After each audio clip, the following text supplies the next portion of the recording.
6JVR Jamalapuram వారి రత్నాంజలి. మీ అదృష్టాన్ని మార్చుకోవడం ఇప్పుడు కల కాదు, 6JVRతో సాధ్యం.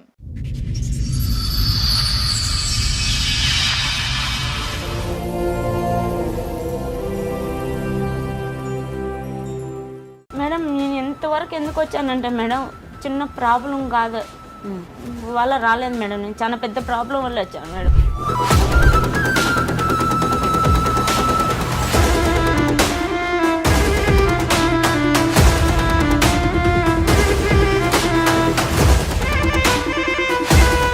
అసలు ఉన్నాయి మేడం రెండు మీ వల్ల చేస్తే ఒకటి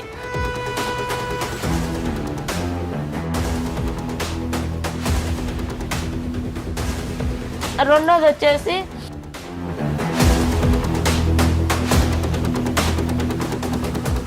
నా పరిస్థితి ఎవరికి రాకూడదు. దాన్ని నన్ను పెళ్లి చేసుకుని ఈ విధంగా మోసం చేసినారు.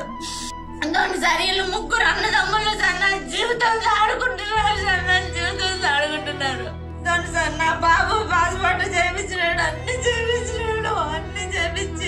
లాస్ట్ కు నన్ను నడి రోడ్డు మీద వదిలేసినాడు సార్. కోవిడ్లో లైసెన్స్ సార్ ఇది బండి తోలుతారు అక్కడికి. దయించి నా భర్తని ఇంటికి పంపిస్తే నా ప్రాబ్లమ్స్ అన్ని సాల్వ్ అయిపోతాయి సార్, నన్ను పంపేయండి సార్.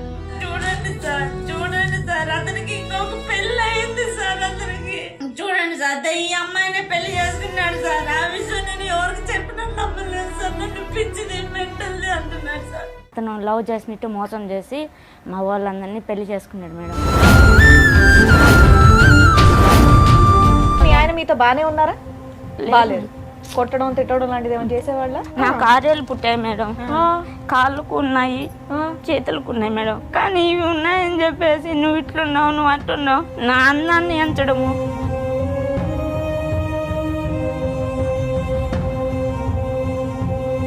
మా పెద్ద బావకు పెళ్ళి అయిపోయి కూడా పిల్లకాయలు లేక నాకే బిడ్డను గడియమని నన్ను అడిగాడు మేడం.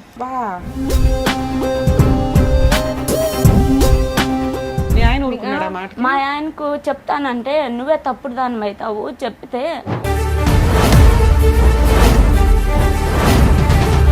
మీ బావ ఎప్పుడైనా బలవంతం చేశాడు? ఇట్లా కప్పేసి బాబా పీక్ మీద కత్తి పెట్టేసి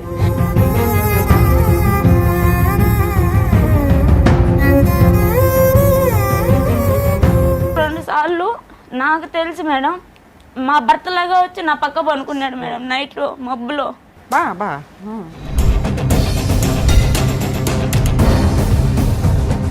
ఆ ఫ్లాట్లో ఉన్నోళ్ళు కూడా భర్తతో సంసారం చేస్తుంది, బావతో కూడా మళ్ళీ ఉంది, ఇద్దరు మొగుళ్ళతో సంసారం చేస్తుంది అని చాలా అసహ్యంగా మాట్లాడుకున్నారు సార్.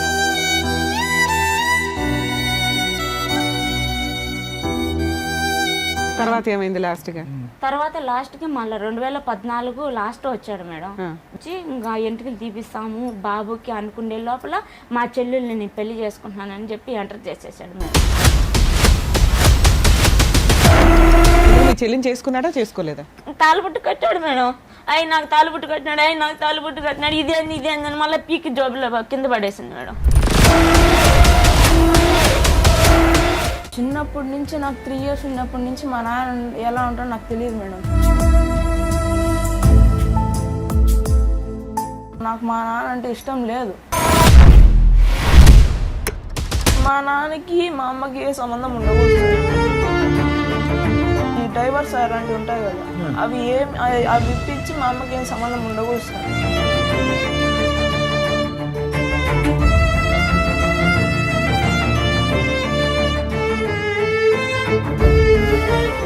ఈ కార్యక్రమంలో మనతో పాటు ఉన్నారు ప్రముఖ హైకోర్టు అడ్వకేట్ రమ్యాకుల గారు.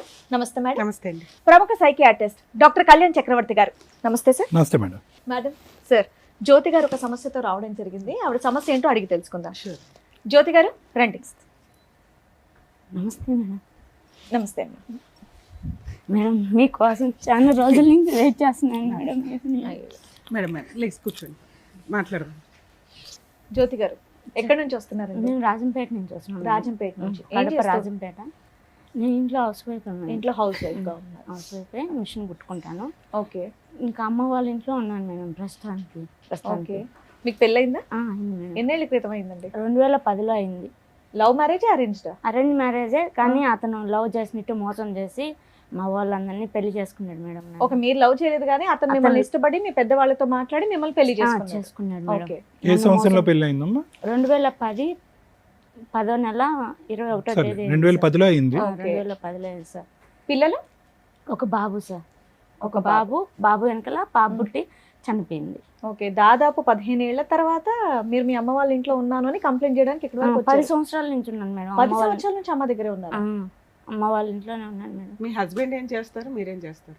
అంటే నేను చదువుకోలేదు మేడం, ఇంట్లోనే ఉన్నాను. నానమ్మ దగ్గర ఉన్నాను, మా నాన్నమ్మ దగ్గర. ఇంకా మా అమ్మ మా నాన్న ఇంకా మాకు పొలాలు ఏం పనిలేదని చెప్పేసి కోయట్కి వెళ్ళారు మేడం బతుకు తీరు కోసం. నాకు ఒక చెల్లి ఒక తమ్ముడు ఉన్నారు, వాళ్ళకి చదువు అబ్బింది, నాకు అబ్బలేదు. దానివల్ల ఇంకా కోయట్లో ఉన్నారు. మా బంధువులు చేశారు మేడం నాకు పెళ్ళి. మా బంధువులు అంటే మీ పేరెంట్స్ అక్కడే ఉన్నారు కాబట్టి మీ చుట్టాలు. అంటే ఎవరి దగ్గర ఉండేదానివి నువ్వు? మా నాన్నమ్మ దగ్గర. నానమ్మ దగ్గర బాగా మేము పల్లెలో ఉన్నాం, కానీ బాగా పరువుగానే ఉన్నాను మేడం. కానీ మా మీరు ఎంతమంది అక్క చెల్లెలు అన్నదమ్ములు ఎంతమంది అమ్మా మీరు? 2 అక్క చెల్లెలు ఒక అన్న తమ్ముడు సార్. నీకంటే 2 ఉన్నారా? పెద్ద నేనే ఆడపిల్ల పెద్ద, నెక్స్ట్ తమ్ముడు, లాస్ట్ చెల్లి. రాకూడదని రాలేదమ్మా, లేదంటే రాలేక రాలేదా మీ తల్లిదండ్రులు అంత దూరం నుంచి? అంటే కూతురు పెళ్లికి తల్లిదండ్రులు రాకపోవటం ఏంటి? మా నాన్న వచ్చాడు సార్ పెళ్లికి. అమ్మ రాలేని పరిస్థితుల్లో కోయట్ ఇంట్లో ఇరకపోయింది, పెళ్లికి రాలేదు. నాన్న వచ్చారు? నాన్న వచ్చాడు. సో అందరికి ఈ పెళ్లి ఇష్టమే.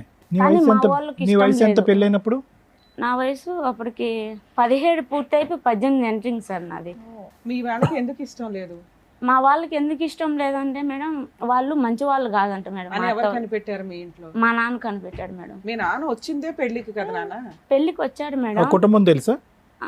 తెలుసు మేడం. ఫస్ట్ మా అమ్మమ్మ వాళ్ళ ఊళ్ళో చేసుకున్నారంట సార్, వాళ్ళ మేనత్త వాళ్ళు, మా మొగుడు మేనత్త వాళ్ళు చేసుకున్నారంట.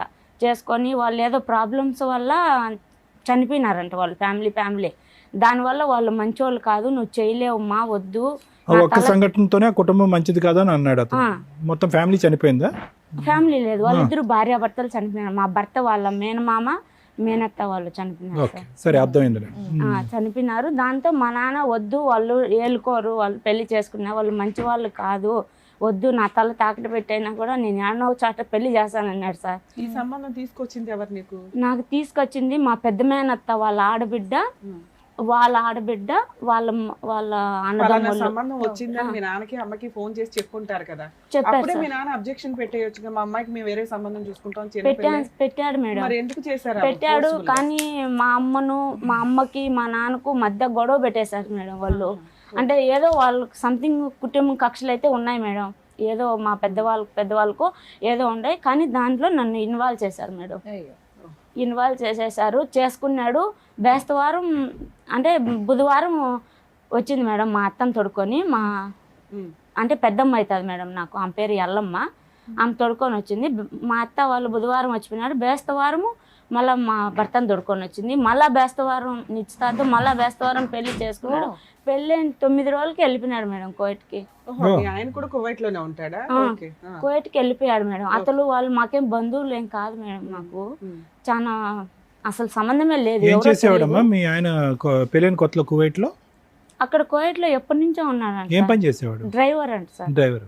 కంపెనీ వీసా, ప్లాస్టిక్ సామాన్లు అన్ని తిని పడేసేటి అవి ఉంటాయి కదా సార్, అన్ని షాప్. పెళ్ళైన 9వ రోజుకి వెళ్ళిన వ్యక్తి మళ్ళీ ఎప్పుడు వచ్చాడమ్మా నీ జీవితం? మళ్ళీ రాలేదు సార్. మళ్ళీ నన్నే కోయట్ కి సంవత్సరానికి తీసుకున్నాడు సార్. నువ్వు వెళ్ళావా? మళ్ళీ అక్కడికి సంబంధమే కువైట్ లో ఉన్నప్పుడు మీ అమ్మ నాన్న అక్కడ కూడా అబ్బాయిని పలకరించి ఉండొచ్చు కదా, అందరూ ఒకే చాట ఏ సండేనో కలవచ్చు కదా, బాబు ఇట్లా మరి మా అమ్మాయిని బాగా చూసుకుంటావా ఇది కాదని ఆయన అక్కడ మాట్లాడవచ్చు కదా. మాట్లాడలేదు మేడం, ఇక్కడ ఇంటి దగ్గరే వీళ్ళే మాట్లాడినారు మేడం. సరే, పెళ్ళైనాక అబ్బాయి అనటం ఏంటంటే నేను కువైట్ వెళ్ళిపోతాను, నీకు వీసా పాస్పోర్ట్స్ ఇవన్నీ వేసి తీసుకెళ్తాను అన్నాడు. ఒక 1 year కి తీసుకెళ్ళాడు. అక్కడ ఎవరెవరు ఉండేవాళ్ళు? అక్కడ నన్ను తీసుకున్నాడు. నన్ను తీసుకున్న తర్వాత మా బావ వాళ్ళు 2 ఉన్నారు. ఒక బావ వచ్చిపోతా ఉన్నాడు, ఒక బావ ఎక్కువ మా దగ్గర ఉండి డ్యూటీకి వెళ్తా ఉన్నాడు. ఇంకా వాళ్ళే ఉన్నారు మేడం. మీ బావకి పెళ్ళయిందా? మా పెద్ద బావకు పెళ్ళి అయిపోయి కూడా పిల్లకాయలు లేక అక్కడ వాతావరణంకి పుడతారని వచ్చి, అతను వాతావరణంకి పుట్టారో లేదో దేవుడు ఎరుగు, కానీ నాకే బిడ్డను గడియమని నన్ను అడిగారు మేడం. నన్నే బిడ్డను గడియమని అడిగారు మేడం. అసహ్యంగా మాట్లాడారు అక్కడ? అవును మేడం. అమ్మ నాన్న ఉన్నారు, కంప్లైంట్ ఇవ్వకపోయేట్లేదు, అసహ్యంగా మాట్లాడారు. నా పెళ్ళప్పటి నుంచి నేను ఇంకా వాళ్ళ మాట నేను చేసుకున్నానని చెప్పేసి ఆ బుద్ధుడి నుంచి ఈ బుద్ధుడి వరకు నన్ను మీ పేరెంట్స్ పట్టించుకోరు. పట్టించుకోవట్లేదు మేడం. కదమ్మా ఇక్కడ నువ్వు అన్న మాట కొంచెం ఇబ్బందికరంగా ఉంది. మీ బావతో నిన్ను పిల్లని కనమన్నారా లేకపోతే మిమ్మల్ని పిల్లలు కానీ ఒక పిల్లని ఎక్స్ట్రా ఇమ్మన్నారా? బావతోనే బావతోనే మేడం. మీ ఆయన ఊరుకున్నాడా మాట? మా ఆయనకు చెప్తానంటే నువ్వే తప్పుడు దాని అవుతావు, చెప్తే నా మాట వింటాడు మా తమ్ముడు. నేను ఎట్ట చెప్తే అట్టే వింటాడు మా మీరు తమ్ముడు. చెప్పారా లేదా ఇంతకీ ఇలా అన్నా సరే మీ ఆయనతో? నేను చెప్పలేదు మేడం. మీ మా ఆయన ఆయన అక్కడ ప్రవర్తన తీసుకెళ్ళాక మీ ఆయన మీతో బానే ఉన్నారా? లేదు. బాలేదు. కొట్టడం తిట్టడం లాంటిది ఏమైనా చేసేవాళ్ళ? అంతే. ఆ భయం ఆరేళ్ళు చెప్పలేదా? ఉన్నాయి నాకు, ఆరేళ్ళు పుట్టాయి మేడం. కాళ్ళకు ఉన్నాయి, చేతులకు ఉన్నాయి మేడం. అవి పుట్టడం నా తప్ప మేడం? అది చెప్పండి. పెళ్లిలోనే చూస్తుంటారు కదమ్మా. నేను ఇష్టపడే ఏమన్నా చేసుకున్నారా దాచిపెట్టుకుంటే దాగేటి కాదు కదా మేడం. కానీ ఇవి ఉన్నాయని చెప్పేసి నువ్వు ఇట్లున్నావు, నువ్వు అట్లున్నావు, నా అన్నాన్ని ఎంచడము, నన్ను ఎత్తి పొడవడమే తప్ప ఇంకా అతనికి నా మీద ప్రేమ లేదు మేడం. భార్య భర్తలుగా మేము ఏ రోజు సంతోషంగా ఉండింది లేదు మేడం. స్టార్టింగ్ మీరు ఏమన్నారు? మీ ఆయన మిమ్మల్ని ఇష్టపడ్డారు కాబట్టి మీ ఇంట్లో వాళ్ళతో అది మాట్లాడి నాటకం మేడం. ఇందుకు నాటకం ఆడాల్సిన అవసరం ఉంది? కట్నం ఏమన్నా మీరు భారీగా ఇచ్చారా? భారీగా అంటే నేను ఇంట్లో మా నాన్న వాళ్ళకు 3 కుటుంబాలకు పెద్ద కూతుర్ని నేను. మా నాన్న వాళ్ళు 3 అన్నదమ్ములు, అందరూ బాగా కోయట్లో ఉన్నారు. వీళ్ళు బాగా పరుగుల ఫ్యామిలీ, బాగా దండిగా తెస్తుంది, అందరూ కట్నం పెడతారని చెప్పేసి చేసుకున్నారు మేడం నన్ను. మా చిన్నాన్న వాళ్ళని అడగమన్నాడు మా నాన్న వాళ్ళ తమ్ముళ్ళని, ఒక్కొక్కరి దగ్గర 10 తులాలు బంగారు అడిగి పెట్టించుకో, ఏం నీకు ఆ హక్కు లేదా పెట్టేదానికి? పెట్టించుకో, నువ్వు పెట్టుకోకుండా ఎలా? ఎంతకాలం ఉన్నావు తల్లి కువైట్ లో? 2 ఏళ్ళు ఉన్నాను మేడం. 2 సంవత్సరాలు. ఈ 2 సంవత్సరాల్లో మీ బావ చేస్తున్న హెరాస్మెంట్ ని నువ్వు మీ ఆయనకి చెప్పలేదా? చెప్పలేదు మేడం. ఎప్పుడైనా మీ బావ బలవంతం చేశాడా? మేడం మీ బావ ఎప్పుడైనా బలవంతం చేశాడా? చాలా టార్చర్ పెట్టాడు మేడం. టార్చర్ పెట్ట మీరు, బలంతం పెట్ట మీరు. అమ్మ బలంతం చేసి తప్పుగా ఏమైనా ప్రవర్తించాడా? 1-2 సార్లు నాకు తెలిసి మేడం మా భర్తలాగా వచ్చి నా పక్క పనుకున్నాడు మేడం. నైట్ లో మబ్బులో. అంటే అదేంటమ్మా ఒకే ఇంట్లో ఉండేవారు అందరూ? ఒక రూమ్ లో మేడం, ఒక రూమ్ లో అందరూ మధ్యలో చెక్క కొట్టేసింటారు. ఒక హాలు, ఒక మంచం పడుతుంది, మంచం అంత ప్లేస్. మళ్ళీ ఒకసారి చెప్పమ్మా, నాకు అర్థం కాలేదు. ఒక రూమ్ లో ఒక చెక్క కొట్టినటువంటి గదుల్లో ఉన్నారు మేడం. నువ్వు, మా భర్త ఉన్నాడు, భర్త, నా బాబు ఉన్నాడు. బాబు పుట్టున్నాడు. బాబు అప్పటికే పుట్టేశాడు. 11 నెలలు అప్పటికి. ఇతను ఎక్కడ ఉండేవాడు? ఇతను మీ బావ మా దగ్గరే ఉండేవాడు సార్. సో అతను మొత్తం 4 ఉండేవారు. 4 ఉండేవాడు. వాళ్ళ ఆవిడ ఎక్కడ ఉండేది? వాళ్ళ ఆవిడ మళ్ళీ తీసుకున్నాడు మేడం ఇంటి దగ్గర నుంచి. మళ్ళీ నేను సో ఎప్పుడు పడుకోవటానికి అవకాశం ఏంటమ్మా? అంటే ఇతను డ్రైవింగ్ కి పోయినప్పుడా? డ్రైవింగ్కి పోయినప్పుడు కాదు సార్, ఇతను తెల్లారుజామున 3 గంటలకు 4 గంటలకు లేచి ఫ్రెండ్స్తో క్రికెట్ ఆడను, ఏదో ఇంకా సంథింగ్ ఆడిన పోతాడు సార్. నువ్వు లెక్క ముందే వెళ్ళిపోయాడు. బాబు వచ్చేసి 1-2 వరకు నిద్రపోయేది లేదు సార్. బాబు డబ్బా పాలు బాబుకి, నా పాలు లేదు. సో మీకు కూడా చాలా మత్తు నిద్రలో ఉండేవారు. మత్తు ఇంకా నిద్రపోతే మెలకమే ఉండేది లేదు సార్. బాబుతో నాకు ఇతను వచ్చి పక్కన పడుకునేవాడు. 2 సార్లు పనుకున్నాడు సార్. 2 సార్లు పనుకొని అది కనుక్కొని నేను కొట్టి, ఆ ఫ్లాట్ లో ఉన్న వాళ్ళు కూడా భర్తతో సంసారం చేస్తుంది, బావతో కూడా మళ్ళీ ఉంది, 2 మొగుళ్ళతో సంసారం చేస్తుంది అని చాలా విగ్రహంగా మాట్లాడుకున్నారు సార్. ఆ బిల్డింగ్ లో ఉన్న వాళ్ళు, ఆ బిల్డింగ్ లో ఉన్న వాళ్ళు. ఇంత రూమ్ ఉంటుంది, ఇంత రూమ్ లో 2 ఫ్యామిలీలు. మీ ఆయన బుద్ధి లేదమ్మా? ఇట్లా మా ఆవిడని ఇబ్బంది పెడుతున్నాడు, మా బ్రదర్ని బయటికి పంపించేద్దాం ఎప్పుడు అనుకోలేదా? నేను మా భర్త ముందర ఒకలాగా ఉంటారు మేడం. కానీ నువ్వు చెప్పింది నమ్మాలిగా తల్లి. నిన్ను కాపాడుకోవాల్సింది మీ ఆయన. ఇలా బుద్ధి లేదు, ఏదో నిన్నే కొడతాడు చెప్తే. నువ్వేమో ఫస్ట్ నైట్ నుంచి కూడా నాకు అతనితో సంతోషం లేదు మేడం. నాకు ఒక జంతువులు పెంపకం ఎంతో, భార్యాభర్తల పెంపకం మాది కూడా అంతే మేడం. అందుకే ఇప్పుడు దాన్ని చెప్పేదాన్ని బట్టి ఏంటంటే ఇక్కడ నీ బావ పెద్ద రాక్షసుడా మీ ఆయనే పెద్ద రాక్షసుడా అనేది మాకు ఇప్పుడు డౌట్ ఉంది. ఇప్పుడు మీ బావకి, ఒక నిమిషం అమ్మా, మీ ఆయనకి మీ బావగారు చేసేటటువంటి ప్రతి పని అతనికి ఎరిగినే. అతను తెలియతానని నేనైతే అనుకోవట్లేదు, అంత తెలియకుండా ఉండదు. ఎందుకంటే అతను తిరిగి క్రికెట్ మ్యాచ్ నుంచో ఎక్కడి నుంచో తిరిగి వచ్చాక నువ్వు మొహం ఇలా పెట్టడం, అలా పెట్టడం, మూడీగా పెట్టడం పెడతావు. ఉంటాడు అతను ఎలాగా ఉన్నాయి? నీ మొహంలో బాధ అయితే నీ భర్తకు తెలుస్తుంది కదా, ఎందుకు అలా ఉన్నావు అని ఒక మాట్లాడతాడు కదా. ఎందుకు అలా ఉన్నావు, నన్ను కొడతాడు. నోట్లో మాట కనీసం ఏ రోజు అడిగినోడు కాదు సార్ నన్ను. ఏమి కష్టం ఉంటే నా కష్టం ఇదే అని చెప్తే వినే పరిస్థితిలో కూడా ఉండడు. ఏదన్నా ఎప్పుడన్నా చెప్తే ఏదో నిన్నే కొడతాడు. దానికి భయపడి నువ్వు ఈయన ఎంత చేస్తున్నా ఏం చెప్పేదాన్ని కాదు. ఉండలేక ఇక్కడేమో అమ్మా నాన్న సపోర్ట్ చేయరు, ఇక్కడేమో భర్త సపోర్ట్ చేయడు. ఈ 2 తెలిసి వీడేమో మృగం లాగా నీ మీద మధ్య మధ్యలో ట్రైల్ అయితే వేస్తూ ఉన్నాడు. ఎప్పుడైనా ఏమైనా చేశాడా లేకపోతే ట్రైల్స్? తెలియదు మేడం, దేవుడికే తెలియాలన్నా. ఎంత నిద్రపోయినా ఏమన్నా కలుస్తుంటే తెలుస్తుంది కదమ్మా ఫిజికల్ గా. అతను మా భర్త లాగానే 2 సార్లు ప్రవర్తించాడు మేడం. దానివల్ల నేను సరే. కనుక్కున్నాను మేడం. నువ్వు చెప్తూ అమ్మా, మీరు చెప్పేది నిజంగా నమ్మసక్యంగా లేదు, మీరేమనుకోవద్దు. ఎంత ఆ నిద్ర మాత్రం తెలియకుండా ఎందుకుంటుందమ్మా? ఒక పసిపిల్ల తల్లి అనుకో, పసిపిల్లడు కదులుతున్నాడా పక్క వెళ్తున్నాడా మినిమం సెన్సెస్ అనేవి ఉంటాయి ఎవరికైనా కనుక్కోలే సరే. మేడం నేను మళ్ళా. అరే ఆ మాత్రం తెలియకుండా ఎలా ఉంటది? భలే చెప్తున్నావే. సో నీ ఉద్దేశం ఏంటంటే కలిశాడు బలవంతంగా, నా పర్మిషన్ అది లేకుండా? దేవుడు తెలియదు. తెలియదు. నన్ను చెప్పకు, పిల్లోడు ఉన్నాడు కదా నీకు, అట్లా చేశాడు అంతవరకు, ట్రై చేశాడు అనేది నీకు తెలిసినంత వరకు. ఓకే వదిలే, ఇది అంత కంటిన్యూ సరే, చేశాడు. మీరు అక్కడే ఉన్నా అన్నారు కదా, మరి డెలివరీలు ఇవన్నీ ఏంటి, మీరు ఒక్కరే చూసుకున్నారా? అక్కడే ఉన్నాను మేడం. మా అత్త చూసింది మేడం డెలివరీకి. మీ అత్త కూడా అక్కడే ఉంటుందా? మా మేనత్త చూసింది. నాకు సో బాబు అక్కడే పుట్టాడమ్మా? బాబు అక్కడే పుట్టాడు. మీ అబ్బాయి పుట్టినాక కూడా మీ పేరెంట్స్ రాలేదా? నిన్ను దగ్గర తీసుకోలేదా? తీసుకున్నారు మేడం, దగ్గర తీసుకున్నారు. కానీ ఇతను బంగారు తెమ్మనేవాడు, పెట్టించుకోమనేవాడు. మా అక్కడ మీరు వాళ్ళు పని చేసేవాళ్ళ ఇంట్లోనే ఉండేవాళ్ళ? ఇంట్లోనే ఉన్నాను మేడం. బ్యూటీ పార్లర్ పనికి సరే. పంపిస్తా సరే, ఉన్నాడు. 2 ఏళ్ళు అక్కడ ఉన్నారు. దాని తర్వాత తర్వాత ఏం ఎప్పుడు వచ్చారు ఇండియాకి? ఇండియాకి 2014లో వచ్చేసాను మేడం. ఎందుకు వచ్చేసారు? అక్కడ టార్చర్లు ఉండలేక ఇంటికి ఆ భరించలేక వచ్చేసారు. బాబుని తీసుకుని మరి ఆడ ఉండేదానికంటే ఇంటికి వచ్చేదే బెస్ట్ అనిపించేసింది యా, సార్ నాకు. అండర్స్టాండ్ అమ్మా. సో ఇంటికి టికెట్ ఎవరు కొన్నారు? తిరిగి రావడానికి ఖర్చు ఎవరు పెట్టుకున్నారు? అతనే పెట్టుకున్నాడు. అతనే పెట్టుకున్నాడు. సో నువ్వు వెళ్ళిపోవటం అనేది అతనికి అభ్యంతరం ఏం లేదు. ఏం లేదు. వెళ్ళకూడదంటే నేను ఎప్పుడెప్పుడు టికెట్ కొని పోతానా ఉండేవాడు అని కాదు కదా. పంపించేశాడు మేడం. కాదు, వెళ్ళొద్దు అనుకునేవాడు, టికెట్ కొని ఉండేవాడు కాదు కదా. ఉమ్, సో నువ్వు వెళ్ళిపోవటమే అతనికి ఇష్టం. ఉమ్. మరి బాబు కూడా ఇష్టం లేదు అతనికి? 2 సంవత్సరాల అబ్బాయి, 3 సంవత్సరాల అబ్బాయి. కరెక్ట్ గా 2 సంవత్సరాలు 16 నెలలకు ఎత్తుకొచ్చినాను సార్. బాబుకి 16 నెలలు ఉన్నప్పుడు ఎత్తుకొని వచ్చాను. మళ్ళీ ఇంటికి వచ్చినప్పటి నుంచి మళ్ళీ పట్టించుకోలేదు సార్. సరే బాబు, కాదమ్మా, మరి పెళ్ళైన తర్వాత 9 రోజులకే అక్కడికి రప్పించేసాడని చెప్పేసి అన్నారు కదా మీరు. ఇక్కడి నుంచి వెళ్ళిపోయాడు మేడం, ఇంటి దగ్గర ఆయన నుంచి. రప్పించాల్సిన అవసరం ఉండేది కాదు కదా, మీరంటే ఇష్టం ఉంటే. నన్ను మళ్ళీ తీసుకున్నాడు మేడం చూపుకి. అందరూ మా వాళ్ళల్లో మంచిదానికి. ఇప్పుడు ప్రజెంట్ ఏం జరుగుతుందంటే అందరూ నాన్న, నువ్వు మంచిగా అక్కడి నుంచి వచ్చేటప్పుడు గొడవతో నీతో విడిపోతున్నాను అని చెప్పి వచ్చి ఉండకపోవచ్చు, అంతే? మంచిగా పంపించాడు. మంచిగానే, నువ్వు మంచిగానే వచ్చావు, అతను అతను మంచిగానే పంపించాడు. ఇక్కడికి వచ్చినాక ఆమె ముందు ఆ సంఖ్యలలో నుంచి బయటకు వస్తే చాలరా బాబా అని నువ్వు లౌక్యంగా ఇండియా వచ్చావు, అంతేనా? ఓకే, ఎందుకంటే ఆయన దగ్గరుండి గొడవ పడినాక ఎవడో టికెట్లు కొండవు, నువ్వు ఎడపోతా పో అంటాడు. నేను అతను ఇట్లా భర్తకు చెప్పుకోలేక ఇటు బావగారితో, అందులో మళ్ళీ మా తోడుకోడాలు వచ్చేసింది తీసుకొని. సరే, మీ అమ్మ నాన్న అక్కడే ఉన్నారుగా, అక్కడే ఉండి అక్కడే ఏదైనా పని చేసుకుంటూ ఉండొచ్చు. ఇండియాలో ఎవరున్నారు నాన్న నీకు? అమ్మ కోయట్ ఇంట్లో ఉంటది మేడం. అమ్మ సంపాదించలేదే మా తమ్ముడికి మాకు ఇల్లు గడవదు మేడం మాకు. అవును నాన్న. నాన్న ఉన్నాడు కదా, పోనీ మీ పిన్ని మేనత్ ఉంది, వాళ్ళంతా ఉన్నారు కదా, అక్కడే ఉండొచ్చుగా నువ్వు కూడా. అక్కడ వాళ్ళు ఉంటే ఎప్పుడు నీ వాళ్ళు అని ఏదో ఒక రకంగా టార్చర్ మేడం. నాకైతే ఏ రోజు సుఖం లేదు మేడం. ఇండియా వచ్చేస్తేనే సేఫ్ అనుకున్నావు నువ్వు, అక్కడ ఉండడం కంటే. ఓకే, వచ్చేసి ఇక్కడ ఏం చేసావు? ఇక్కడికి వచ్చాను మేడం, అత్త వాళ్ళ ఇంటికి వెళ్దాం అనుకున్నాను. అక్కడికి వెళ్తే ఇంకొక బావ తాగి కొడతాడు మేడం నన్ను. బాగా తాగి కొట్టేవాడు.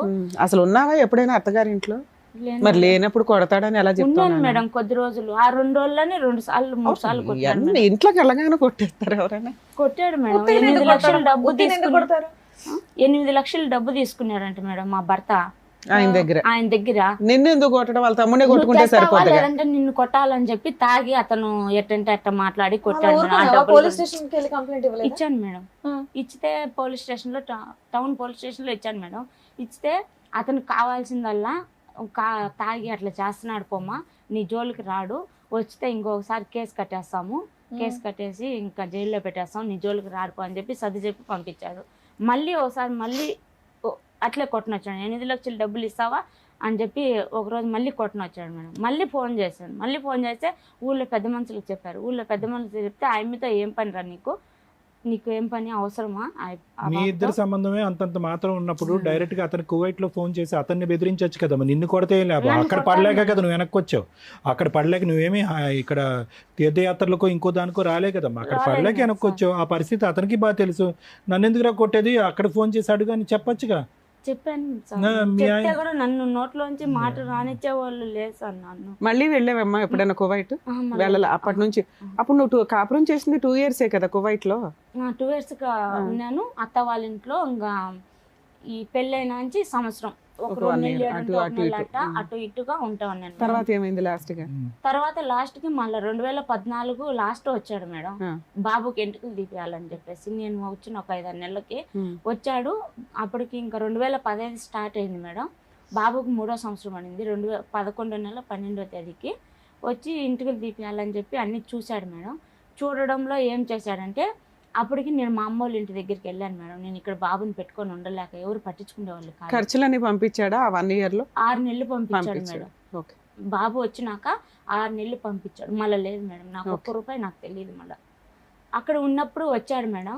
వచ్చి ఇంకా ఎంట్రుకలు తీపిస్తాము బాబుకి అనుకునే లోపల మా చెల్లెల్ని నేను పెళ్లి చేసుకుంటున్నానని చెప్పి ఎంటర్ చేసేసాడు మేడం. నువ్వే కష్టాలు పడ్డావు, మళ్ళీ నీ చెల్లిని చేసుకుంటాడంటే ఎందుకు? నువ్వు ఆల్రెడీ పిల్లలు కన్నావు కదా.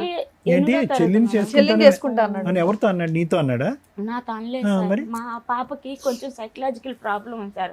8 సంవత్సరాల బిడ్డప్పటి నుంచి హాస్పిటల్లో చూపిస్తా ఉన్నారు సార్.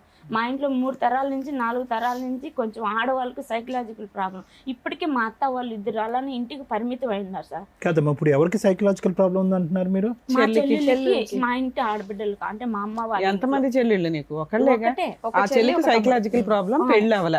మీ ఆయన ఆ పిల్లని చేసుకుంటాను చేసుకుంటాను. ఒక్క నిమిషం, ఏంటమ్మా సైకలాజికల్ ప్రాబ్లం అంటే ఏంటమ్మా? అంటే నిన్ను చూస్తే నాకు కాదు, నిన్ను తిట్టా కొట్టా, ఇంట్లో సరిగ్గా వంట చేయకపోవడము, అలా మా మేనత్త గారికి. మీది మేనరికం అమ్మా? మీ అమ్మగారిది నాన్నగారిది? అవును సార్. ఓకే, ఇప్పుడు అర్థమైందిలేండి. అలా ఎన్ని మేనరికాలు ఉన్నాయి మీ పైన? మీ అమ్మగారు మా అమ్మ మా నాన్న సార్. వాళ్ళకి వాళ్ళ అమ్మ నాన్నలు వాళ్ళు అంటే వాళ్ళమ్మ వాళ్ళకి ఏమో తెలియదు, మేనరికం లేదు. లేదు నా ఇప్పుడు ప్రెసెంట్ మా నాన్న చెల్లెళ్ళకి 2 సైకలాజీ ప్రాబ్లం ఉంది. ఇంకా ట్రీట్మెంట్ తీసుకున్నారు.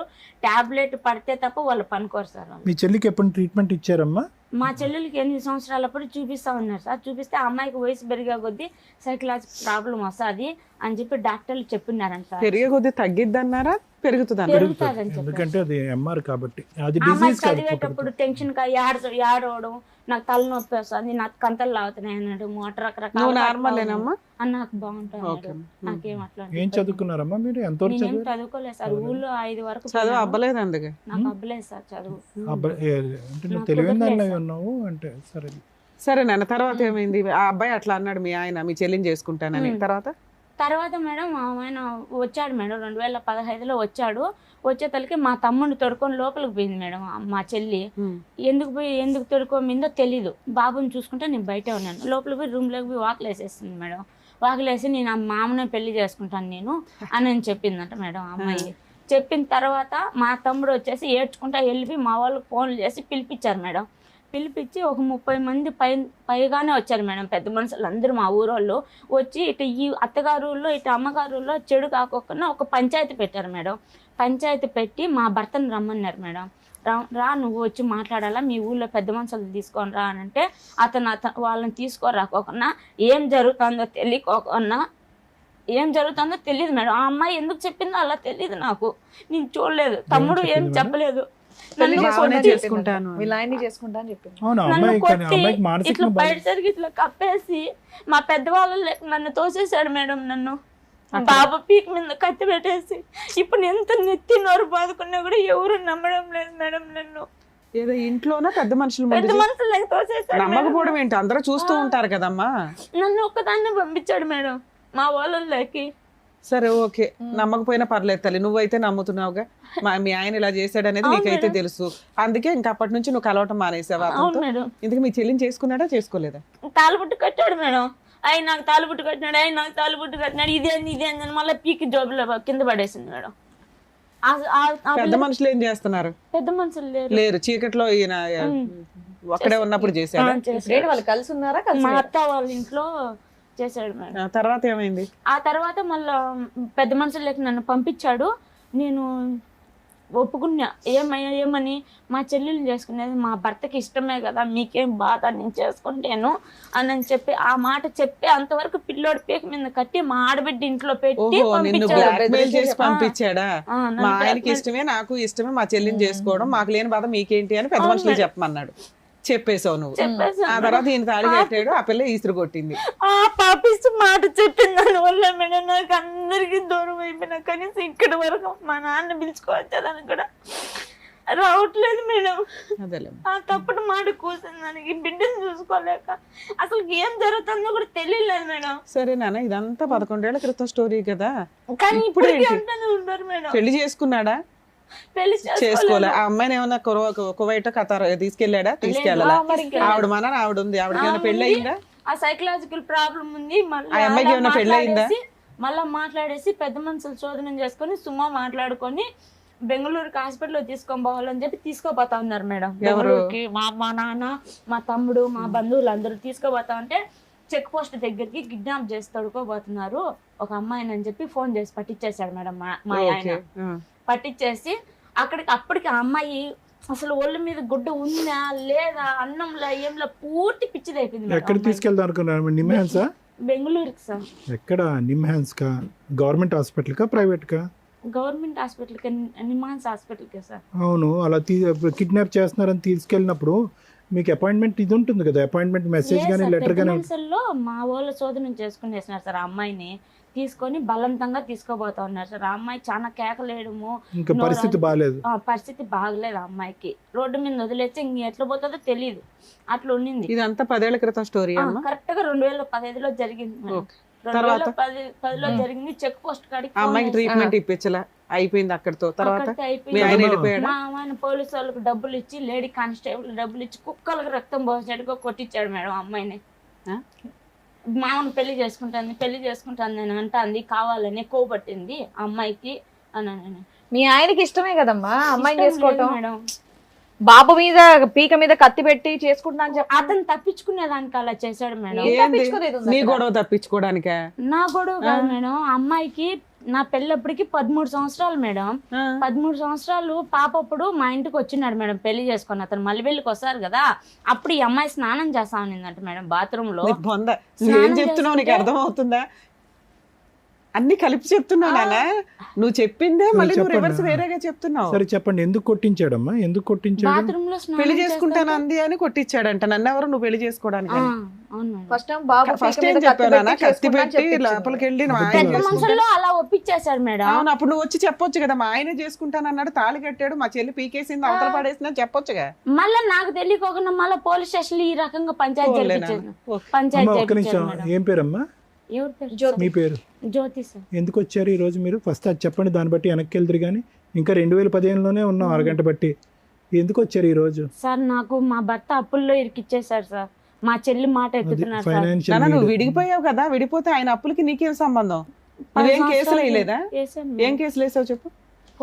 వేసావు. ఇంకా అది పట్టించుకోవడం లేదు, జరగడం లేదు మేడం.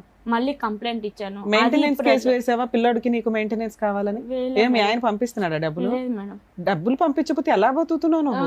మా అమ్మోళ్ళ ఇంట్లోనే ఉన్నా మేడం. అమ్మే అప్పులు ఏంటమ్మా? ఒక ఫైనాన్షియల్ అప్పులు ఏంటమ్మా? ఎవరు చేసిన అప్పులు ఎందుకని? సార్ ఈ రోజు ఎందుకమ్మా ఇక్కడికి వచ్చావంటే మా ఆయన అప్పుల్లో నన్ను ఇరికించాడు అని అంటున్నావు. డబ్బులు ఇవ్వనోడు నిన్ను అప్పుల్లో ఎలా ఇరికించాడు? అప్పుల్లో సార్ అంటే నేను ఒక్కొక్కటి విడివిడిగా చెప్తాను సార్, అన్ని కలిపి చెప్తే కన్ఫ్యూజ్ అయిపోతున్నాను నేను. అప్పుల్లో అంటే సార్ 2014లో ఇంటికి వచ్చాడు కదా సార్, అప్పుడు భూమి కొన్నాడు సార్. భూమి కొని నా బంగారు 12 తులాలు బంగారం ఉంది సార్, బ్యాంకులో పెట్టి భూమి కొన్నాడు సార్. భూమి కొని ఎవరి పేరు మీద పెట్టాడు?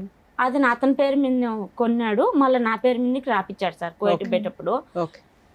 అవి పాస్బుక్లు అవన్నీ తాకట్టు పెట్టించాడు అనమాట. అప్పులు ఎక్కువైపోయినాయని చెప్పేసి తాకట్టు పెట్టించేసి ఈ గొడవలు జరిగినాయి సార్. 2015లో వెళ్ళిపోయినాడు. వెళ్ళిపోయి ఏం జరిగినాయో నాకు తెలియదు సార్. నాకు ఒక మ్యాజిక్ లాగా అన్ని చేసేసాడు సార్ మా భర్త. ఎంత డబ్బులు అప్పు చేసాడమ్మా? తాకట్టు పెట్టి ఎంత తీసుకున్నాడు డబ్బులు?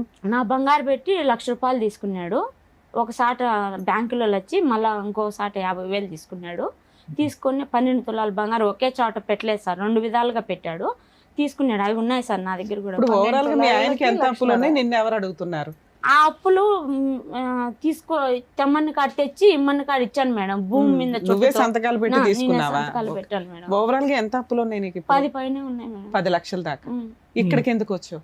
ఇక్కడికి ఎందుకు వచ్చానంటే మేడం, నాకు అప్పులు ఎక్కడున్నా నన్ను నా బిడ్డను ఎవరు అడగకూడదు, అది క్లోజ్ కావాలి మేడం. నా బాబుని ఇబ్బంది పెడుతున్నాడు, స్కూల్ కాడికి పోయి బాబుని పట్టుకొని కిడ్నాప్ చేసేస్తే ఎవరంటున్నారు? అప్పులు వాళ్ళు సార్. అప్పుడు వాళ్ళ అమ్మ వచ్చి కడతాది, వాళ్ళ అమ్మ నీతో పాటు ఎవరైనా వచ్చారా ఇక్కడ మాట్లాడడానికి? నాతో పాటు. నీ పేరు మీద భూమి ఉందన్నావు కదా ఇప్పుడు, మరి అమ్మేసి కట్టేయచ్చు కదా. అది వేరే వాళ్ళు ఆయకంలో పెట్టేస్తున్నాడు, అన్ని చిక్కులు ఇరికిచ్చేస్తున్నాడు మేడం. అప్పు నెంబర్ 1 అది. అప్పు నెంబర్ 2 ఏంటి? అప్పు నెంబర్ 2 అంటే ఇంకా ఊళ్ళో ఇల్లు స్థలం ఉంది సార్ మా బావ వాళ్ళది. ఊళ్ళు ఇల్లు స్థలం ఉంటే 4 అన్నదమ్ముళ్ళు, మా భాగం మా మధ్య. అక్కర్లేదమ్మా. నెంబర్ 2 అప్పు ఏంటో చెప్పండి. అప్పులు తీర్చే వేదిక కాదు ఇది, అర్థమైందా? మీరు ఇక్కడ అప్పులు తీర్చరు. నాకే బోల్డెన్ అప్పులు ఉన్నాయి, అవన్నీ కాదు, ఇక్కడ అప్పులు తీరుస్తారని కాదు. నీ భర్తతో నీకేమన్నా సమస్య ఉందా? ఫైనాన్షియల్ ఆస్పెక్ట్ ఇక్కడ ఏమీ చేయమమ్మా. ఆ ఆశతో, ఆ కోరికతో, ఆలోచనతో వచ్చుంటే కనుక వచ్చిన దారినే మీరు వెళ్ళొచ్చు. అలా అయితే కొన్ని లక్షల మంది వస్తారు, నాకు 10 లక్షల అప్పు ఉంది, 20 లక్షల అప్పు ఉంది, పద్మవ్యూహంలో లెక్క తీరుస్తారంటే అని వస్తారు. దాని గురించి కాదు. నీ భర్త దగ్గర నుంచి నీకేమన్నా అన్యాయం ఉందా? మీ కుటుంబ సభ్యుల దగ్గర నుంచి మేము ఏమన్నా అన్యాయం ఉందా? అప్పు ఎలా తీర్చాలన్నది మీరు బయటకు వెళ్ళి లెక్క తేల్చుకోండి. ఆ లెక్కలు ఇక్కడ చెప్పకండి. కానీ నాన్న, నీకు ఇంత అన్యాయం జరిగితే నువ్వు న్యాయం కోసం వేయాల్సిన కేసులు ఎందుకు వేయలేదు ఇప్పటిదాకా? నాకు తెలిసినంత వరకు ఆ ఒక్క కేసు వేసాను మేడం, అదే ముందుకు అవునా? వెళ్ళలేదు. ఇప్పుడు మా ఎపిసోడ్ లో చూస్తాము అనేది నువ్వు అర్థమైపోయింది దీన్ని బట్టి. ఎందుకంటే ఇక్కడ ఏదో న్యాయం జరిగిద్దని వచ్చావు అంటే మా ఎపిసోడ్లు అన్ని చూస్తున్నట్లే. అవును మేడం. లీగల్ గా ఎలా ఉంటది, ఏం కేసులు వేసుకోవాలి, మీ ఆయన దగ్గర నుంచి ఆ డబ్బులు ఎట్లా వసూలు చేసుకోవాలి, ఉచిత న్యాయ సహాయం చేసే ప్లేసులు ఎక్కడ, ఇవన్నీ నేను మాక్సిమం ఎపిసోడ్లో చెప్తూనే ఉన్నా. అలా ఎందుకు మీరు ప్రయత్నించలేదు? ప్రయత్నించాను మేడం. ఇప్పుడు కూడా ఒకటి కంప్లైంట్ అర్జీ ఇచ్చున్నాను మేడం స్టేషన్ లో. నువ్వు ఓన్లీ పోలీస్ స్టేషన్ కేసే ఇస్తున్నావు. ఇస్తున్నా. ఈచ్ కోర్టుకి కేసు యొక్క వెళ్ళిపోవాలని- ఒక్క నిమిషం నాన్న, ఈచ్ కేసు యొక్క పవర్స్ వేరు. నీ అప్పు తీరాలి అంటే దానికి వేయాల్సిన కేసు వేరే. అవును. ఓకేనా? అది ఏ అడ్వకేట్ ని కలిసినా చెప్తారు కదా నాన్న. మేడం నేను ఎంతవరకు ఎందుకు వచ్చానంటే మేడం, చిన్న ప్రాబ్లం కాదు వల్ల రాలేదు మేడం, నేను చాలా పెద్ద ప్రాబ్లం వల్ల వచ్చాను మేడం. మా చెల్లెల విషయంలో ఏ తప్పు లేదు మేడం, ఆ అమ్మాయికి హెల్త్ ప్రాబ్లమ్స్ మేడం. కాబట్టి నా దగ్గర పేపర్లు ఉన్నాయి. 2 నెలలు కుక్క కంటే ఈనంగా పన్నాను మేడం నేను హాస్పిటల్. పిల్లోడు చదువుకుంటున్నాడా? ఇల్లు ఎలా గడుస్తుంది నీకు? అమ్మాయి మేడం, నేను మిషన్ కుట్టుకుంటా. ఒక కన్ను మా చెల్లి మీద ఎలా, ఒక కన్ను నా బిడ్డ మీద వేసి చూసుకొని. మీ చెల్లి బాధ్యత నీకెందుకమ్మా? నీ చెల్లి బాధ్యత మీకెందుకు? ఎవరు లేరు. మీ తమ్ముడు ఏం చేస్తున్నాడు? తమ్ముడు ఉన్నారు కానీ అమ్మాయికి హెల్త్ ఇప్పుడు ప్రాబ్లం. ఎంత అమ్మాయి వయసు ఎంత? ఇప్పుడు 26-27 ట్రీట్మెంట్ నడుస్తుందమ్మా? నడుస్తుంది సార్. రిహాబిలిటేషన్ యూనిట్లో ఎప్పుడన్నా పెట్టారా? మెంటల్ హెల్త్ అసైలంలో ఎప్పుడన్నా పెట్టారా? అదేమో తెలియదు సార్, నా దగ్గర అయితే పేపర్లు మందులు వాడుతుందా? వాడుతుంది సార్. ఇప్పుడు స్థిమితంగానే ఉందా తను?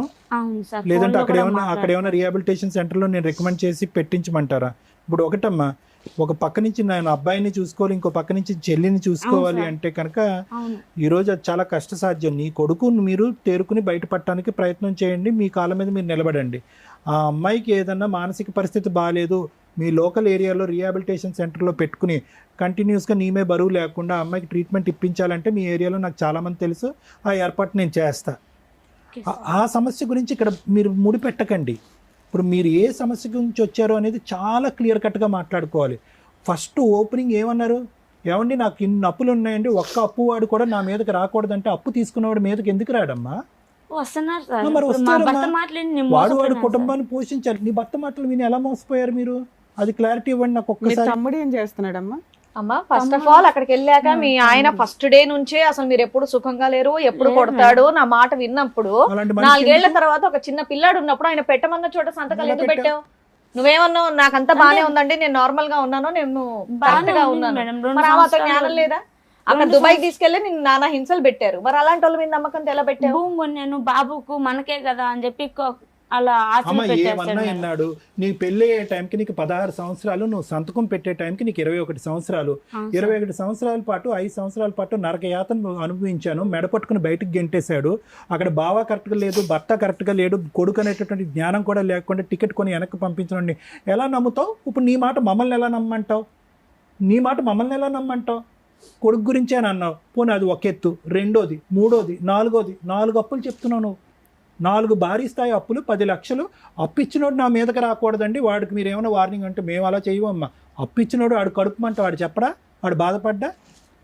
చెప్తారు. ఫైనల్గా సంతకాలు పెట్టి ఎవరు మీడియేషన్ ద్వారా అప్పులు చేయబడి, నేను ఎవరు బలవంతం చేసి ఎవరు అప్పులు తీసుకోలే కదా. ప్రతి చోట నీ సంతకం ఉండుంటుంది, ప్రతి చోట నువ్వు పెట్టినటువంటి తాకట్టు ఉంటుంది. అదే సార్ నేను చేసిన తప్పు. పెళ్ళైన తర్వాత ఇదేంటి దుబాయ్ ఒకసారి చేయొచ్చు, 2 సార్లు చేయొచ్చు అమ్మా.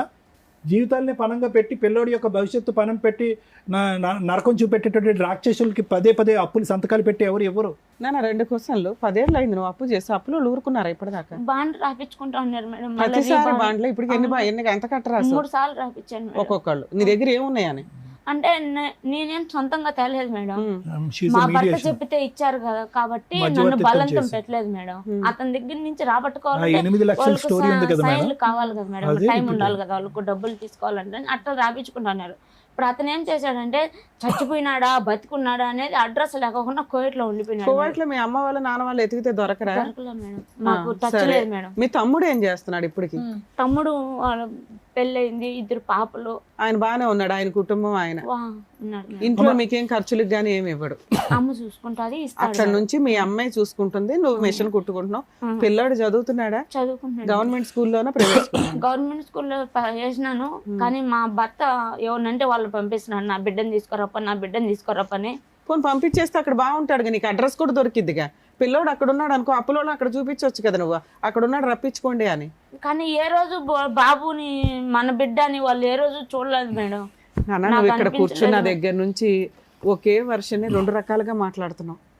ప్లీజ్ కొంచెం చూడండి. సరే, మీకున్న ఆప్షన్ ఏంటంటే అప్పులోళ్ళు మీ దగ్గరికి రాకూడదు, మీ ఆయన దగ్గర నుంచి రక్షణ కావాలి, నీ పిల్లోడు నీ దగ్గరే ఉండాలి. దీనికి ఏం చేయాలని అడగడానికి వచ్చాను, అంతేనా? అలాగే మీ సిస్టర్ కి హెల్త్ ప్రాబ్లం ఉంది, సార్ ఏమైనా హెల్ప్ చేయగలిగితే అది కూడా, అంటే మేమే చెప్తున్నాం, ఈ ఆఫర్ కూడా మేమే ఇస్తున్నాం, నీకేం అడగాలో తెలియట్లేదు కాబట్టి. సరే కాసేపు సైలెంట్ ఉండండి. ఒక టూ ఇష్యూస్ అమ్మా, రెండే ఇష్యూస్. ప్రతి చోట నేను అమాయకురాలనండి, నాకు తెలియదు, నేను మోసపోయాను. కానీ నీ మాట తీరు ఎక్కడ కూడా మాట్లాడేటటువంటి విధానంలో తడబాట్లేదు. మీ సిస్టర్కి మెంటల్గా బాగుండకపోవచ్చేమో, కానీ మీ చుట్టాలు ఎవరికన్నా సైకలాజికల్గా పోవచ్చు, కానీ నువ్వు చాలా తెలివైన దానివమ్మ. Let me make it a very frank opinion here. నువ్వు చాలా తెలివైన దానివి. నీకు భగవంతుడు ఆలోచన శక్తి ఇచ్చారు, చాకచక్యం ఇచ్చారు, దాంతోపాటు ఒడిదొడుకులు ఎదురుది సక్సెస్ఫుల్గా నిలబడి పిల్లోని ఈ స్థాయి వరకు పెంచేటటువంటి 15 సంవత్సరాల ప్రయాణంలో మీ మ్యారేజ్లో 2 years పాటు నువ్వు ఎక్కడో కువైట్లో ఉన్నావు, మిగతా మొత్తం 13 years పాటు అందరి సమక్షంలోనే నువ్వు ఉన్నావు. అందరికీ తెలుసు, LKG నుంచి UKG పిల్లోడు, 2nd standard పిల్లోడు కూడా జ్యోతికి వాళ్ళ భర్తకు పడుతుందంటే కనుక అందరికీ తెలుసు కదా. ఎవరైనా పోనీ జ్యోతి వాళ్ళ భర్త అన్యోన్యంగా ఉంటాం అనేది ఎవరన్నా చూసారా? ఎవరు చూడలేదు. మరి అందరూ వచ్చి నీ జుట్టు ఎందుకు పట్టుకుంటున్నారు? అందరూ అంటే సార్ అదే అంత మా చెల్లెల్ని ఇచ్చి పెళ్లి చేసినానని మా భర్త అలా చెప్పించినాడు సార్. నన్ను అడ్డం పెట్టేసుకుంటున్నాడు సార్, ప్రతి ఒక్కదానికి నన్ను అడ్డం పెట్టేస్తున్నాడు. అతను తప్పు చేసేది నా మీదకి. నువ్వు అడ్డంగా వెళ్ళటానికి ఇష్టపడితేనే నేను అడ్డం పెట్టుకుంటాడు. అవును సార్. ఒక మనిషి ఒక మాట ఒక్కసారి నమ్మచ్చు, 1కి 10 సార్లు నమ్మి ప్రతిసారి నన్ను మోసం చేస్తున్నాడు అంటే కనుక అంటానికైనా ఒక అర్థం ఉండాలి కదమ్మా. ఎందుకు నీ తెలివితేటలకి ఇప్పుడు జరిగినటువంటి మోసాలకి ఎందుకు లింక్ పెడుతున్నానంటే, నువ్వు మాట్లాడేటటువంటి తీరు నీ తెలివితేటలకి జరిగినటువంటి 10-12 మోసాలకి అసలు ఎక్కడ లింక్ కుదరట్లే. ఎక్కడో చోట నువ్వు బ్రేక్లు వేసుకోవాలిగా. ఎంతకాలం అమాయకురాలు అని చెప్పి ఆ ఊరంతా నమ్మించి ఈ వేదిక మీద ఎక్కడ కూర్చుని నేను అమాయకురాలనండి, 23 సార్లు నేను మోసపోయానండి, 10 లక్షలు అప్పు ఉందండి అని ఎలా చెప్తావు? ఎలా న్యాయాలు జరుగుతాయి ఇలాంటి వాటికి? సార్ అప్పనే కాదు సార్, ప్రతి ఒక్క విషయంలో నేను నమ్మాను సార్ అతన్ని. ఎందుకు నమ్మాలి? ఎందుకు నమ్మాలమ్మా? నమ్మాను కాబట్టి. ఏమండి 20 సంవత్సరాల పాటు శుభ్రంగా కాపురం చేసామండి, 21వ సంవత్సరం నుంచి మోసం చేశాడండి, కాబట్టి 21వ సంవత్సరంలో అతడు దొంగని నాకు అర్థమైందండి అంటే అర్థమైంది. పెళ్ళైన కాడి నుంచి ఇప్పటి వరకు మొత్తం కంటిన్యూస్గా మోసాలు అయిపోతూ ఉంటే కనుక ఎలా నమ్మావు? మళ్ళీ నీ తెలివితేటలకే నేను ముడి పెడతాను. మీ చెల్లి పిచ్చిదయ్యి ఉండొచ్చు, నువ్వు చాలా తెలివైన దానివి. మోసం చేసేటటువంటి వ్యక్తిని 10 నిమిషాలు ఎదుర్కొంటే నిలబడినా కూడా కనిపెట్టేటటువంటి మానసిక స్థైర్యం, తెలివితేటలు నీకు ఉన్నాయి. అలాంటిది 15 సంవత్సరాల పాటు ఒక వ్యక్తి యొక్క మానసిక పరిస్థితిని అసెస్ చేయలేదా నువ్వు? కనుక్కొని సార్ 10 సంవత్సరాల నుంచి దూరం అయిపోయినా సార్, వద్దని చెప్పేసి.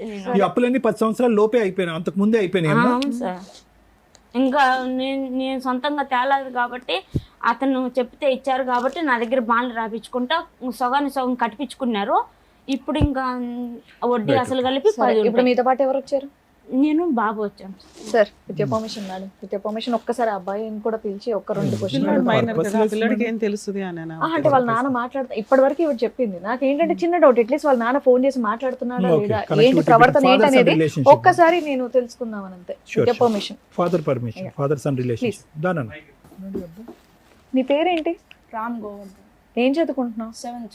7th standard. ఇప్పటి వరకు మీ మమ్మీ చెప్పిందంతా అక్కడ కూర్చొని విన్నావు. నువ్వేమన్నా చెప్పాలనుకుంటున్నావా? చెప్పు మేడం. చిన్నప్పటి నుంచి నాకు 3 years ఉన్నప్పటి నుంచి మా నాన్న ఎలా ఉంటాడో నాకు తెలియదు మేడం.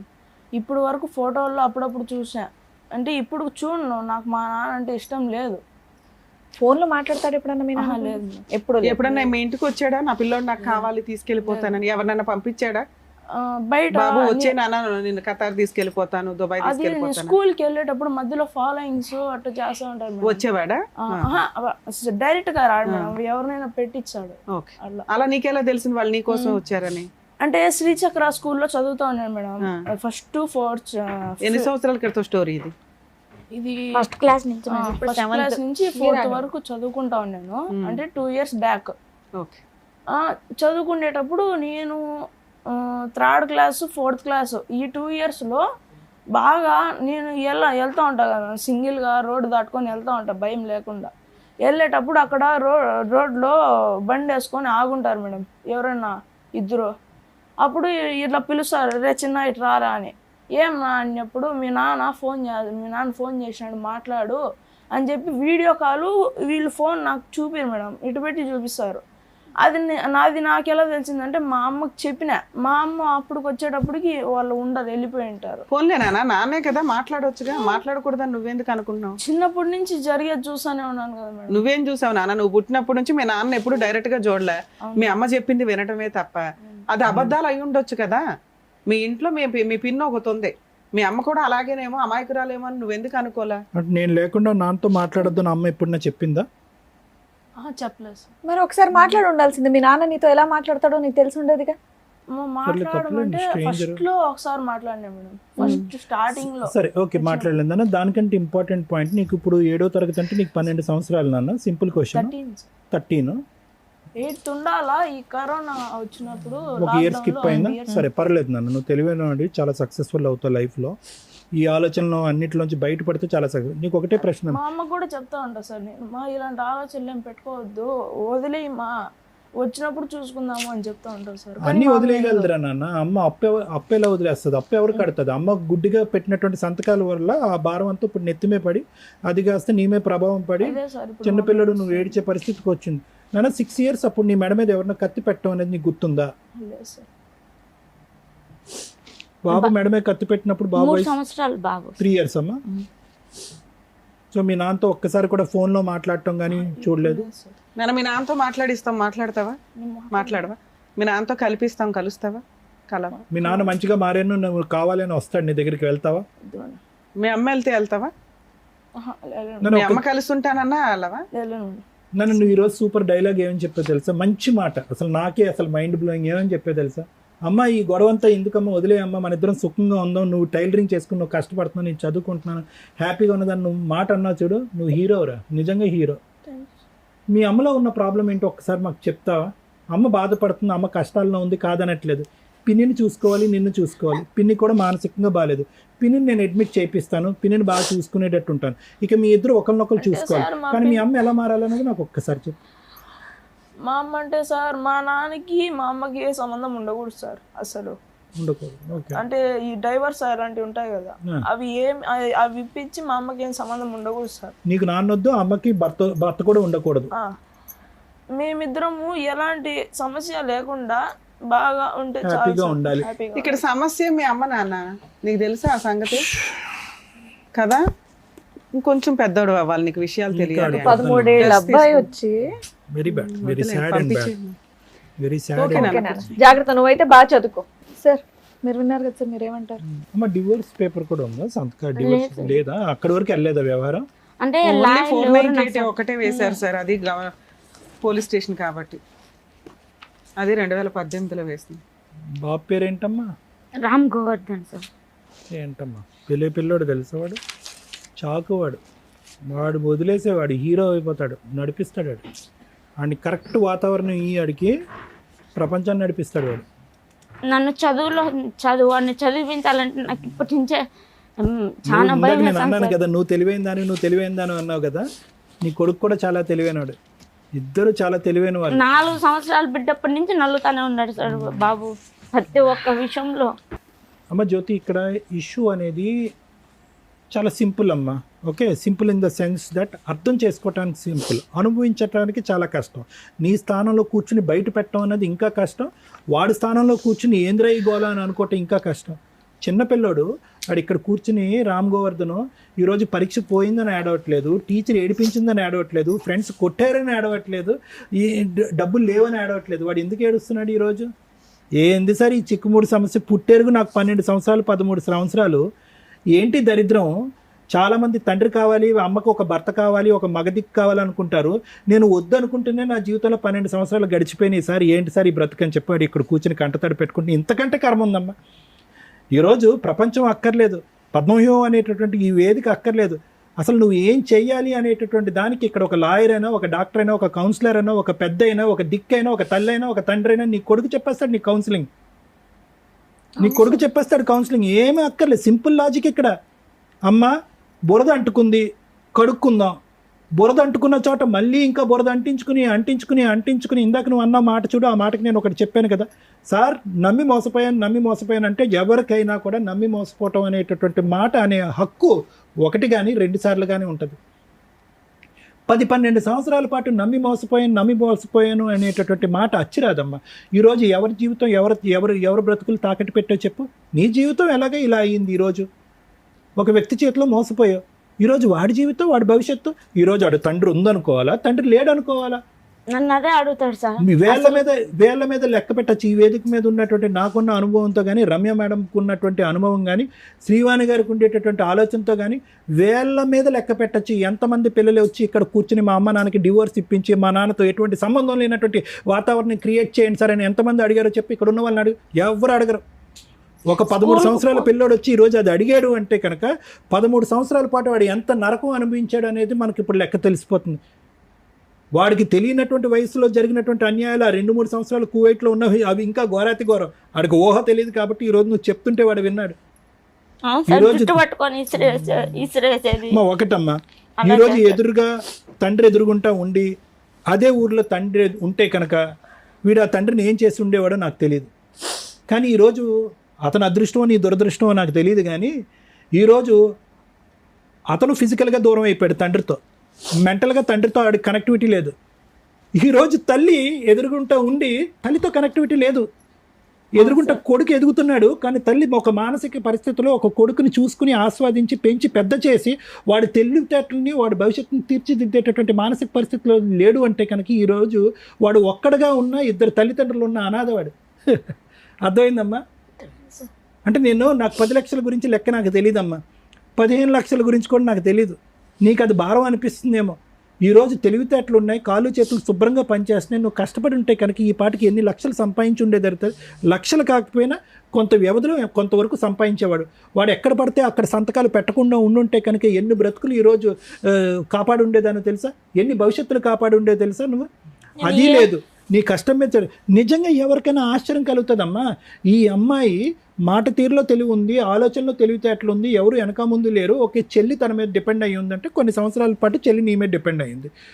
చెల్లిని రీహాబిలిటేషన్ యూనిట్లలో తీసుకోవడానికి NGO ఆర్గనైజేషన్స్, సోషల్ ఆర్గనైజేషన్స్ చాలా ఉన్నాయి. ఈరోజు నీ కొడుకుని అలా పెట్టుకుని నువ్వు ఏదో ఉద్యోగం చేసుకుంటే కనుక ఈరోజు ఈ పరిస్థితికి చాలా వరకు ఒకటి ఉండేది. కానీ నువ్వేంటంటే రోజుకి 1000 రూపాయలు సంపాదించుకుంటాను సార్. నేను మిషన్ కొట్టి బ్యూటీ పార్లర్ పనిచేసి నాకు కొంచెం టచింగ్ ఉంది సార్ నాకు. కానీ ఈ సమస్యల వల్ల నేను చేసుకోలేకపోతున్నా. ఈ సమస్యలు ఒకటే తల్లి, నేను అంటే కనుక నీకు కోపం రావచ్చు. సమస్యలు ఉన్నాయిరా బాబు డాక్టరు అంటే కనుక లేవను నువ్వు అంటావేంట్రా బాబు నీకు అనిపించచ్చేమో, కానీ నా మాట కూడా 1 నిమిషం అంది. నీ 80 to 90% నీ ఎనర్జీ, నీ మానసిక పరమైనటువంటి ఎనర్జీ అంతా కూడా ఒక వ్యక్తి గురించి తాకట్టు పెట్టాను. ఆ వ్యక్తి మరి అంతే అంటారమ్మా. మెంటల్ కానీ మెంటల్ ఇది. అదేం మెంటలో నేను చెప్తా. మీ సిస్టర్కి ఒక సైకలాజికల్ ప్రాబ్లం ఉంది, దానికి బెంగళూరు ఎక్కడెక్కడికో వెళ్ళి ట్రీట్మెంట్ చేశారు. ఇది కూడా ఒక విధమైనటువంటి సైకలాజికల్ ప్రాబ్లమే. ఎటువంటి సైకలాజికల్ ప్రాబ్లం అంటే ఊరు వాడ జనము కొడుకు అందరూ కూడా మొత్తుకుని ఈ దరిద్రాన్ని ఇక్కడితో వదిలేసేయమ్మా, నీ కాయ కష్టం చేసి నువ్వు బతుకు, రూపాయి అప్పు తీర్చుకో, ఆ దరిద్రుని అలా వదిలేసేయి. వాడు ఎక్కడో కువైట్లో ఉన్నాడు, ఇక్కడున్న వాడినే ఉద్ధరించలేకపోతున్నారు, ఎక్కడో కువైట్లో ఉన్న వాళ్ళని నువ్వెలా ఉద్ధరిస్తావు? నీ వయసు హరించిపోతుంది, నీ ఆలోచన హరించిపోతుంది, కొడుకు భవిష్యత్తు హరించిపోతుంది అనేటటువంటి ఆలోచన 10 మంది చెప్పినా రానటువంటి ఒక వ్యక్తిని నలుగురు ఏమంటారమ్మా? మెంటల్ అనరా? ఇక్కడ నేను చెప్పేది ఒకటి సింపుల్ లాజిక్ అమ్మా. ఆడు ఎదిగిపోతున్నాడు, వాడికి 13, తర్వాత 15, తర్వాత 17, 18, తర్వాత వాడు అంటాడు, అరే నీకు ఎవరెవరు ఉన్నారా అంటే కనుక మా నాన్న కళ్ళెదురుగుంటా లేడు సార్, మా అమ్మ కళ్ళెదురుగుంటా ఉన్నా లేదు సార్ అంటాడు. చాలా మందికి మీ నాన్న ఏడున్నాడు అంటే మా నాన్న లేడు చనిపోయినాడు అంటారు.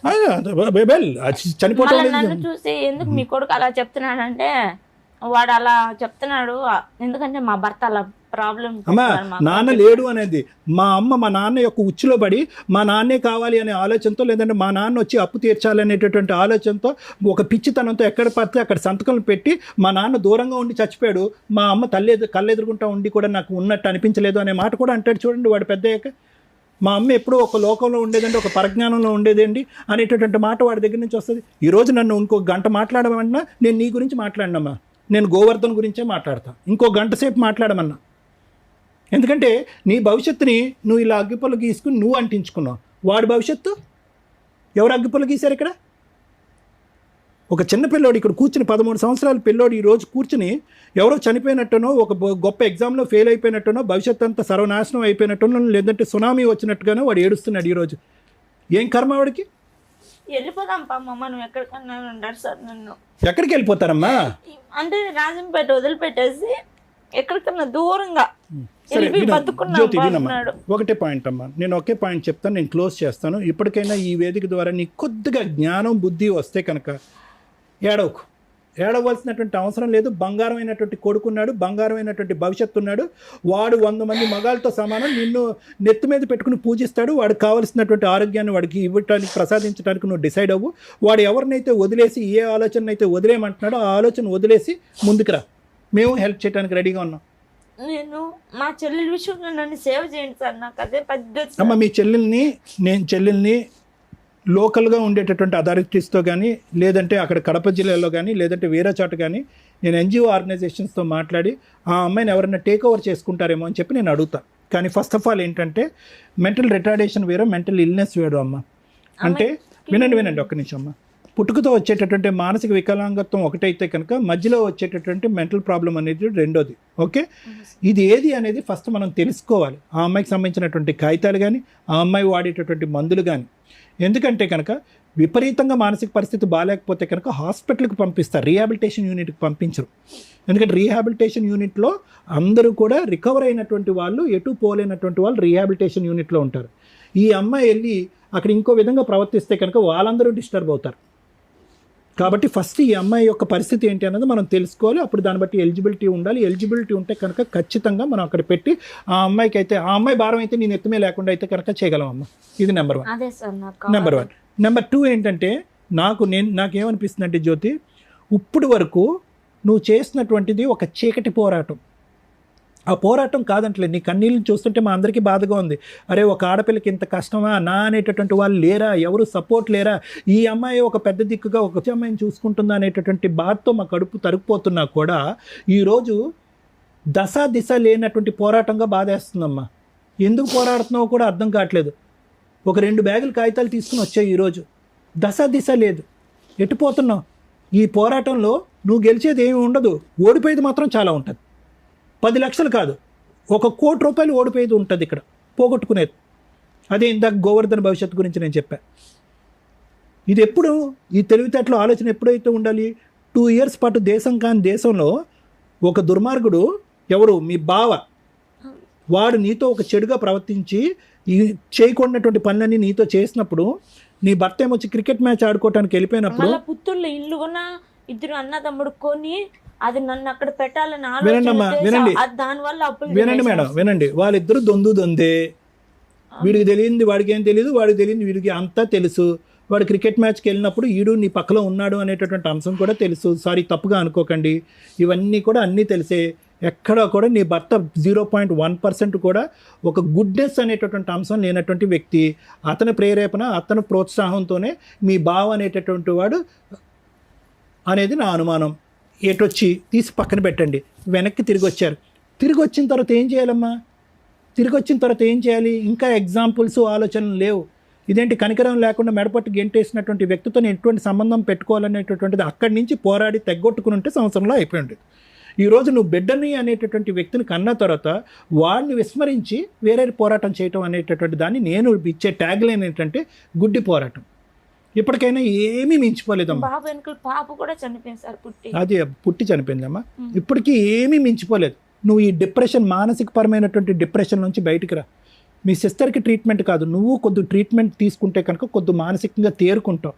ఎవరో కోరిక తీర్చవలసినటువంటి అవసరం లేదు. నీ కన్న కొడుకు కోరినటువంటి కోరికని తీర్చు. అది డివోర్స్ ఒకటి అడిగాడు, రెండోది ఎటువంటి సంబంధం, నాన్న గురించి ఎటువంటి ఆలోచన, ఆ వ్యక్తి యొక్క ప్రమేయము మా ఇంట్లో లేకుండా చూడండి, ఈ వేదికని నేను అదే కోరుకుంటున్నానని చెప్పి మేడంకి వచ్చి పాదావందనం చేశాడు. వాడు వచ్చి వాడికి ఉండేటటువంటి ఇంగితంలో మీరు 10% డెవలప్ చేసుకుంటే వాడి భవిష్యత్తు బ్రహ్మాండంగా ఉంటుంది. ఇది నా guarantee. Thank you sir. Madam 2 questions. Me property value ఎంత ఉంది ఇప్పుడు? ఇప్పుడు ఎకరా వచ్చి 9-8 పోతుందంట మేడం. ఎన్ని ఎకరాలు ఉన్నాయి మీకు? 4 ఎకరాలు మేడం. 4 ఎకరాలు ఉంది. అది డీకేట్ మేడం, పట్టాది కాదు ఆ సైడ్ అంతా. ఓకే, అలా అయినా అమ్మగలిగితే అమ్మొచ్చు. సో ఓకే, నీ పేరు మీద 4 ఎకరాల పొలం ఉంది. పాస్బుక్ నా పేరు మీద లేవు. ఎవరి పేరు మీద ఉన్నాయి? అంటే భూంగల్ వాళ్ళ పేరు మీదే ఉన్నాయి. ఆన్లైన్ లో ఎవరి పేరు ఎక్కిందమ్మా? ఇచ్చేసావు వాళ్ళకి. సో తాకట్టు పెట్టావు కాబట్టి తనఖా వాళ్ళ పేరు వాళ్ళ మీదకి దగ్గరే వెళ్ళింది. ఉన్నాయి. మీరు అమౌంట్ రిలీజ్ చేసినప్పుడు వాళ్ళు మళ్ళీ మీకు ఆమె ఇవ్వడం లేదు మేడం. ఇప్పుడు ఏమైనా అనేస్తుందా? ఏం చేసుకుంటారో చేసుకోండి అంటున్నారు. చేసుకోండి అంటుంది. ఇంకా వాళ్ళ దగ్గర ఎంత అప్పు ఉంది? వాళ్ళ దగ్గర నేను 3,50,000 కుదవ పెట్టాను మేడం. నేను తాకట్టు పెట్టాను పాస్బుక్లు అవి. ఇది పెట్టి కూడా ఇది 10 సంవత్సరాలు అవుతుంది. 10 సంవత్సరాల నుంచి ఇట్లా ఇరకపోయి 5 లక్షలు. ఇంకా బాండ్ పేపర్లు తీసుకుంటున్నారా? నీ డబ్బులు నువ్వు ఇచ్చేస్తే వాళ్ళు ప్రాపర్టీ ఇవ్వడానికి రెడీగా లేదు మేడం, 3 ఏళ్ళు అయిపోయింది. అయిపోయింది. ఇక 4 ఎకరాలు ఉంటాయి కదా. అంటే నాకు చెప్పలేదు కాబట్టి నేను అడ్డం తిరుక్కున్నా మేడం. అంటే పొజిషన్ లో నువ్వు లేవు. వాళ్ళే చేసుకుంటున్నారు, వాళ్ళే కౌలు చేసుకుంటున్నారు. ఏదో చేయలేదు, ఖాళీగా ఉందా? ఖాళీగానే ఉంది. నువ్వు టైం అయిపోతుంది కదా బాండుకు, రాపిచ్చిన బాండుకు నువ్వు ముందు చెప్పాలి కదా ఒక మాట. నాకు చెప్పుకోకుండా ఇప్పుడు అయిపోయింది నేను అమ్మేస్తున్నానంటే అది ఎలా అవుతుంది అని చెప్పి నేను అడ్డం మాట్లాడినాను మేడం. బీడ్ భూమి అమ్మా, సారీ మేడం, బీడా ఏం సాగులో డీకేటి బీడ్ ఉంది. అదే సాగులో బోర్ లేదా? వేసుకోవాలి, బోర్ వేసుకొని సాగుబడి సాగులో ప్రస్తుతానికి అయితే సాగులేదు. లేదు. ఎందుకు ఇట్లాంటి వాళ్ళందరూ సుమన్ టీవీకి, పద్మవ్యూహం ప్రోగ్రామ్కో లేకపోతే మేము ఎక్కడున్నామో అక్కడికో ఎందుకు వస్తున్నారు? ఈ స్టేజ్ నుంచి సుమన్ టీవీ తరపు నుంచి గవర్నమెంట్ని రిక్వెస్ట్ చేస్తున్నాను, ఇక్కడ ఇమీడియట్గా లీగల్ సపోర్ట్ దొరికిద్దానో, సైకలాజికల్ సపోర్ట్ దొరికిద్దానో, ఇమీడియట్ న్యాయం దొరికిద్దానో ఇక్కడ దాకా వచ్చేస్తున్నారు. గవర్నమెంట్ చెయ్యట్లేదా ఫ్రీ సర్వీసులు? గవర్నమెంట్కి సంబంధించిన ఫ్రీ కోర్ట్స్ లేవా? లీగల్ సెల్ అథారిటీస్ లేవా? ఎందుకు అవేర్నెస్ తీసుకురావట్లేదు ప్రజల్లో? మీరు అవేర్నెస్ తీసుకొని వస్తే ఇలాంటి షోల దగ్గర ఇట్లా ఏడుస్తూ జనాలు కూర్చోవలసిన అవసరం లేదు. జనాలంతా కట్టే ట్యాక్స్ ఎక్కడికి వెళ్తుంది? మీరు ఇచ్చే ఫ్రీ సర్వీసు అవేర్నెస్ జనాలకి తెలియకపోవడం వల్ల. ఆ చేసేది ఎలా ఉంటుందంటే కనీసం ఆ అడ్వర్టైజ్మెంట్ ఏంటో కూడా జనాలకి తెలియట్లే. ఈ రోజుకు కొంత మేము అవేర్నెస్ తీసుకురాగలుగుతున్నాం. లీగల్ సెల్ అథారిటీ ఒకటి ఉంది, న్యాయం కోసం అక్కడికి వెళ్ళండి, మీకు ఫ్రీ అడ్వకేట్స్ని కూడా ప్రొవైడ్ చేస్తారు అని చెప్పుకునే పరిస్థితికి మా వంతు ప్రయత్నం మేము చేస్తున్నాం. గవర్నమెంట్ కూడా రిపీటెడ్గా ఈ రోజున సోషల్ మీడియా ప్రతి ఒక్కళ్ళు వాడుతున్నారండి. సగం జీవితం సోషల్ మీడియాలోనే ఉంది ప్రతి ఒక్కళ్ళకి. ఫోన్ లేకుండా మనిషి బతకట్లా. సో దీని మీద కొంత ఇలాంటి బాధితులు అన్ని ప్లేసుల నుంచి, అమ్మాయి ఎక్కడి నుంచో వచ్చింది, కనీసం ఆ ప్లేసుల్లో ఉన్న లీగల్ సెల్ అథారిటీస్ వాళ్ళ ఫోన్ నెంబర్సు, వాళ్ళకి సంబంధించిన రిప్రజెంటేటివ్స్ గురించి రిపీటెడ్ మీరు అడ్వర్టైజ్మెంట్స్ ఇస్తే బాగుంటుందనేది ఈ స్టేజ్ నుంచి నేను గవర్నమెంట్ని రిక్వెస్ట్ చేస్తున్నానండి. లీగల్ సెల్ అథారిటీస్ని రిక్వెస్ట్ చేస్తున్నాను, లోక్ అదాలత్ వాళ్ళని రిక్వెస్ట్ చేస్తున్నాను. మీరు తలుచుకుంటే ఈ అవేర్నెస్ ఇట్లాంటి ప్రోగ్రామ్స్ మేము చేయాల్సిన అవసరం రాకుండా చేయొచ్చు. ఇది కొంచెం దృష్టిలో పెట్టుకుంటారని.